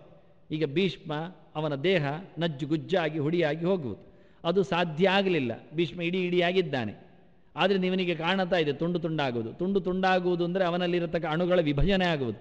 ಅಣು ಸಂಯೋಗವಾಗಿ ಉಂಟೀಗ, ಅಣು ವಿಭಜನೆ ಆಗಲಿಕ್ಕೆ ಆ ಕಾಲ ಬರಬೇಕು. ಇನ್ನೊಂದು 10 ದಿನದ ನಂತರ ವಿಭಜನೆ ಆಗುತ್ತೆ. ಆದರೆ ಈಗ ಹೇಗಾಯಿತು? ಆಗಲಿಲ್ಲ. ಆದರೆ ಅಣು ವಿಭಜನೆ ಆಗಲಿಲ್ಲ, ಅಣು ಸಂಯೋಗದಲ್ಲಿದೆ, ಅದರಿಂದ ಕಾರ್ಯ ಆಗಲಿಲ್ಲ. ಇವನಿಗೆ ಕಂಡದ್ದು ಅಂದರೆ ಅವನ ವಿಷನ್, ಅಂದರೆ ಒಂದು ದೃಷ್ಟಿಯಿಂದ ಮಾಯಿ, ಮಿಥ್ಯ, ಇಲ್ಯೂಷನ್ ಶುರು ಮಾಡಿದೆ. ವಿಶ್ವಂ ಮಿಥ್ಯ ಅಂತ ಎಲ್ಲವೂ ಹೀಗೆ ಅಂತಾರೆ. ಆಗ ಸ್ವಪ್ನದಲ್ಲಿ ನಾಳೆ ಆಗುವ ವಸ್ತು ನಮಗೆ ಕಾಣುತ್ತದೆ. ಇನ್ನೂ ಸಂಯೋಗ ಆಗಲಿಲ್ಲ, ಅಣುಗಳ ಸಂಯೋಗವೇ ಆಗಲಿಲ್ಲ, ವ್ಯಕ್ತಿಯೇ ಬರಲಿಲ್ಲ. ಈ ಊರಿನಲ್ಲಿ ನಾವೊಬ್ಬ ವ್ಯಕ್ತಿಯನ್ನು ಇವತ್ತು ಸ್ವಪ್ನದಲ್ಲಿ ನೋಡುತ್ತೇವೆ, ಅಸಂಭಾವಿತ ಅವರು ಬರುವುದು. ಆದರೆ ಆ ವ್ಯಕ್ತಿ ನಾಳೆ ಕಂಡ, ಗೊತ್ತೇ ಇಲ್ಲದೆ. ನಿನ್ನೆ ನಾನು ನಿಮ್ಮನ್ನು ನೋಡಿದ್ದೇನೆ ಇಲ್ಲಿ ಅಂತ ಅವನು ಬರೆದಿಡ್ತಾನೆ ಚಿತ್ರ. ಏನು ಮಾಡ್ತೀರಿ? ಆಗ ಹೇಗಾಯಿತು? ಆಗ ಸ್ವಪ್ನದಲ್ಲಿ ವಾಸನಾ ಪದಾರ್ಥಗಳಿಂದ ಭಗವಂತ ಆ ವ್ಯಕ್ತಿಯನ್ನು ಸೃಷ್ಟಿ ಮಾಡಿ ನಮಗೆ ತೋರಿಸ್ತಾನೆ. ತತ್ಕಾಲದಲ್ಲಿನ ಸೃಷ್ಟಿ, ತತ್ಕಾಲದಲ್ಲಿನ ನಾಶಕ್ಕೆ ಮೂಲದ್ರವ್ಯಗಳು ನಮ್ಮ ವಾಸನೆಗಳು, ಕರ್ಮ ಸಂತಾನಗಳು, ಮಾನಸ ವಸ್ತುಗಳು. ಅದರಿಂದ ಅವ್ಯಕ್ತವಾದ ವಸ್ತುಗಳೊಡನೆ ಸಂಪರ್ಕವನ್ನು ಸಾಧಿಸಿ ನಡೆಸಿಕೊಡುವ ಚಮತ್ಕಾರ ಅದು ಭಗವಂತನ ಕೈಯಲ್ಲಿದೆ. ಅದರಿಂದ ಭಗವಂತನಿಗೋಸ್ಕರ ನಾನು ಕರ್ಮ ಮಾಡ್ತಾ ಇಲ್ಲ, ಭಗವಂತನ ಅನುಗ್ರಹದಿಂದ ತತ್ಪ್ರಸಾದಾತ್ ಕರಿಷ್ಯೆ ವಚನಂತವ, ಅಲ್ಲಿಗೂ ಅನ್ವಯತು. ಅದರಿಂದ ತತ್ಪ್ರಸಾದಾತ್ ನಷ್ಟೋ ಮೋಹ, ತತ್ಪ್ರಸಾದಾತ್ ಸ್ಮೃತಿರ್ಲಬ್ಧ, ತತ್ಪ್ರಸಾದಾತ್ ಕರಿಷ್ಯೆ ವಚನಂತವ. ತತ್ಪ್ರಸಾದಾತ್ ಸ್ಥಿತೋಸ್ಮಿ ತತ್ಪ್ರಸಾದಾತ್ ಗತ ಸಂದೇಹ. ಎಷ್ಟು ಅನ್ವಯ ಮಾಡಲಿಕ್ಕೆ ಬರುತ್ತೋ ಅಷ್ಟೇ ಹೇಳ್ತಾನೆ. ಅದಕ್ಕೆ ಮಧ್ಯದಲ್ಲಿ ಹಾಕಿದ್ದಾನೆ, ನಿನ್ನ ಅನುಗ್ರಹ ಇಲ್ಲದಿದ್ದರೆ ನನಗೆ ಮೋಹ ಹೋಗಲಿಕ್ಕಿಲ್ಲ, ನನಗೆ ಲಾಭ ಆಗಲಿಕ್ಕಿಲ್ಲ, ನಾನು ನಿಂತು ಗಟ್ಟಿಯಾಗಲಿಕ್ಕಿಲ್ಲ, ನನ್ನ ನಡುವೆಯಲ್ಲಿ ಭಗವಂತನ ಪರಿಚಯ ಆಗಲಿಕ್ಕಿಲ್ಲ, ನಿನ್ನ ಮಾತು ನಡೆಸಿಕೊಡ್ಲಿಕ್ಕೆ ಆಗ್ತಿರಲಿಲ್ಲ. ಅದನ್ನು ನನಗೋಸ್ಕರ ನಾನು ಮಾಡಿಕೊಡ್ತೇನೆ ಕೆಲಸ ಅಂತ ಹೇಳಲಿಕ್ಕೆ ಕರಿಷ್ಯೆ ಅಂತ ಆತ್ಮನೇ ಪದದಲ್ಲಿ, ಆತ್ಮನೇ ಪದ ಮತ್ತು ಪರಸ್ಮೈ ಪದ ಅಂತ ಕ್ರಿಯಾಪದಗಳಿಗೆ ಎರಡು ರೀತಿಯ ಮುಖಗಳಿವೆ. ಕರೋಮಿ ಅಂದರೆ ಪರಸ್ಮೈ ಪದ, ಮಾಡ್ತೇನೆ. ಯಾರಾದರೂ ಅಹಂ ಸಂಧ್ಯಾಂ ಕರೋಮಿ ಅಂತ ಹೇಳಿದರೆ, ನಾನು ಜಪವನ್ನು ಮಾಡ್ತೇನೆ ಹೇಳಿದರೆ ಅವನಿಗೋಸ್ಕರ ಅಂತ ಅರ್ಥ. ನೀನು ನಿಂತಿದ್ದೀಯಲ್ಲ ಅದಕ್ಕೆ ಮಾಡ್ತೇನೆ. ಸಾಯಂ ಸಂಧ್ಯಾ ಉಪಾಸಿಷ್ಯೆ ಅಂತಾರೆ, ನಾನು ಸಾಯಂ ಸಂಧ್ಯಾವಂದನೆ ಮಾಡುತ್ತೇನೆ, ಅದು ಉಪಾಸಿಷ್ಯೆ ಎನ್ನುವುದು ಆತ್ಮನೇ ಪದ, ನನಗೋಸ್ಕರ. ಸಂಧ್ಯಾದೇವಿಯನ್ನು ಪ್ರೀತಿಸಲಿಕ್ಕೋಸ್ಕರ ನಾನು ಜಪ ಮಾಡುವುದಲ್ಲ, ಆ ಸಂಧ್ಯಾಕಾಲದ ಲಾಭವನ್ನು ಪಡೀಲಿಕ್ಕೆ ನಾನು ಜಪ ಮಾಡುತ್ತೇನೆ. ಸಾಯಂ ಹೊತ್ತಿನಲ್ಲಿ ಭಗವಂತನ ಚಿಂತನೆ ಮಾಡುವುದು ಯಾಕೆಂದರೆ ನನ್ನ ಶುದ್ಧಿಯಾಗಲಿ ಅಂತ. ಆದ್ದರಿಂದ ಲಾಭಕ್ಕೂ ಉಪಾಸೆ, ಸಂಧ್ಯಾಮ ಉಪಾಸೆ ಅಂತಾರೆ, ಆತ್ಮನೇ ಬದಕ್ಕೂ. ಇದೆಲ್ಲ ನಾನು ಸಂಧ್ಯಾ ಸಮೀಕ್ಷೆಯಲ್ಲಿ ಬರೀಲಿಲ್ಲ. ಚಿಂತನೆಯ ಸಾಮ್ರಾಜ್ಯ ಅದ್ಭುತವಾಗಿದೆ. ಒಂದೊಂದು ಶಬ್ದದಲ್ಲಿ ಬದಲಾಯಿಸಬಹುದೇ ಅಂದರೆ ಬದಲಾಯಿಸುವಂತಿಲ್ಲ ಅಷ್ಟುವ ಗಟ್ಟಿ ಚಿಂತನೆ ಮಾಡಿದ್ದಾರೆ ಪ್ರಾಚೀನರು. ನಾವು ಪ್ರಾಚಾಂ ಆಚಾರ್ಯ ವಾಚಾಂ ನೋಡಲೇ ಇಲ್ಲ ಅಷ್ಟು. ಹಿಂದಿನವರ ಮಾತಿನ ರಾಶಿಯ ನಡೆಯಲ್ಲಿ ನಾವು ಸೇರಲೇ ಇಲ್ಲ. ಯಾಕೆಂದರೆ ನಾವು ಭಾಷೆ ಬಿಟ್ಟೆವು, ಭಾಷೆ ಬೇರೆ ಮಾಡಿದೆವು. ಅದನ್ನು ಅವರು ನಮ್ಮ ಹತ್ರ ಮಾತಾಡಲಿಲ್ಲ, ನಾವು ಅವರ ಹತ್ರ ಮಾತಾಡಲಿಲ್ಲ. ಹಾಗಾಗಿ ಎರಡು ದೂರ ಆಗಿ ನಿಂತಿತು. ಅದನ್ನು ಇವತ್ತು ಪ್ರಯೋಗ ಉಳಿದಿದೆ, ಆದರೆ ಪ್ರಮಾಣಗಳು ಜಾರಿದೆ. ನಡವಳಿಕೆ ನಡೀತಾ ಇದೆ. ಅದು ಎಷ್ಟು ತಪ್ಪಾಗಿಯೋ ಎಲ್ಲಿ ಎಡವಿದೆಯೋ ಗೊತ್ತಿಲ್ಲ, ಅಂತ ನಡೀತದೆ. ಅಯಂಚ ಸಂಪ್ರದಾಯ ಅಂತ ಹೇಳಿಕೊಂಡು ಇದು ಸಂಪ್ರದಾಯ ಅಂತೇಳಿ ಕುತ್ತಿಗೆ ಎಳೆದು ನಡೆಸ್ತಾರೆ. ಅದು ಎಷ್ಟು ಸಂಪ್ರದಾಯವಾಗಿದೆ, ಎಷ್ಟು ವಿಚಿತ್ರವಾಗಿದೆ ಅದು ಅರ್ಥ ಆಗುವುದಿಲ್ಲ. ಅಂದ ಅರ್ಜುನ ಮಾತಾಡುವಲ್ಲಿ ಸ್ಪಷ್ಟವಾಗಿ ತವ ವಚನಂ, ನಿನ್ನ ಮಾತು ರಾಶಿಯನ್ನು ನಾನು ನಡೆಸಿಕೊಡ್ತೇನಯ್ಯ ಹೇಳಿ, ಅದು ಹೇಳುವುದಿಲ್ಲ.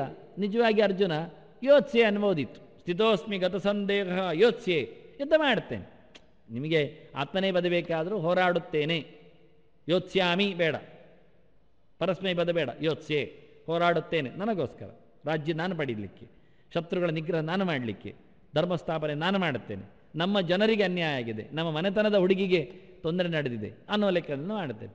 ಯೋತ್ಸೆ ಹೇಳಲಿಲ್ಲ, ಯುದ್ಧ ಹೇಳಲಿಲ್ಲ, ಕರಿಷ್ಯೆ ಅಂದ, ಕರ್ಮ ಮಾಡುತ್ತೇನೆ ಅಂದ. ನೋಡಿ, ಕರಿಷ್ಯೆ ವಚನಂತವ, ನಿನ್ನ ಮಾತು ನಡೆಸಿಕೊಡ್ತೇನೆ ಅಂದರೆ ಕೃಷ್ಣನ ಮಾತು ಯುದ್ಧ ಮಾತ್ರ ಅಲ್ಲ.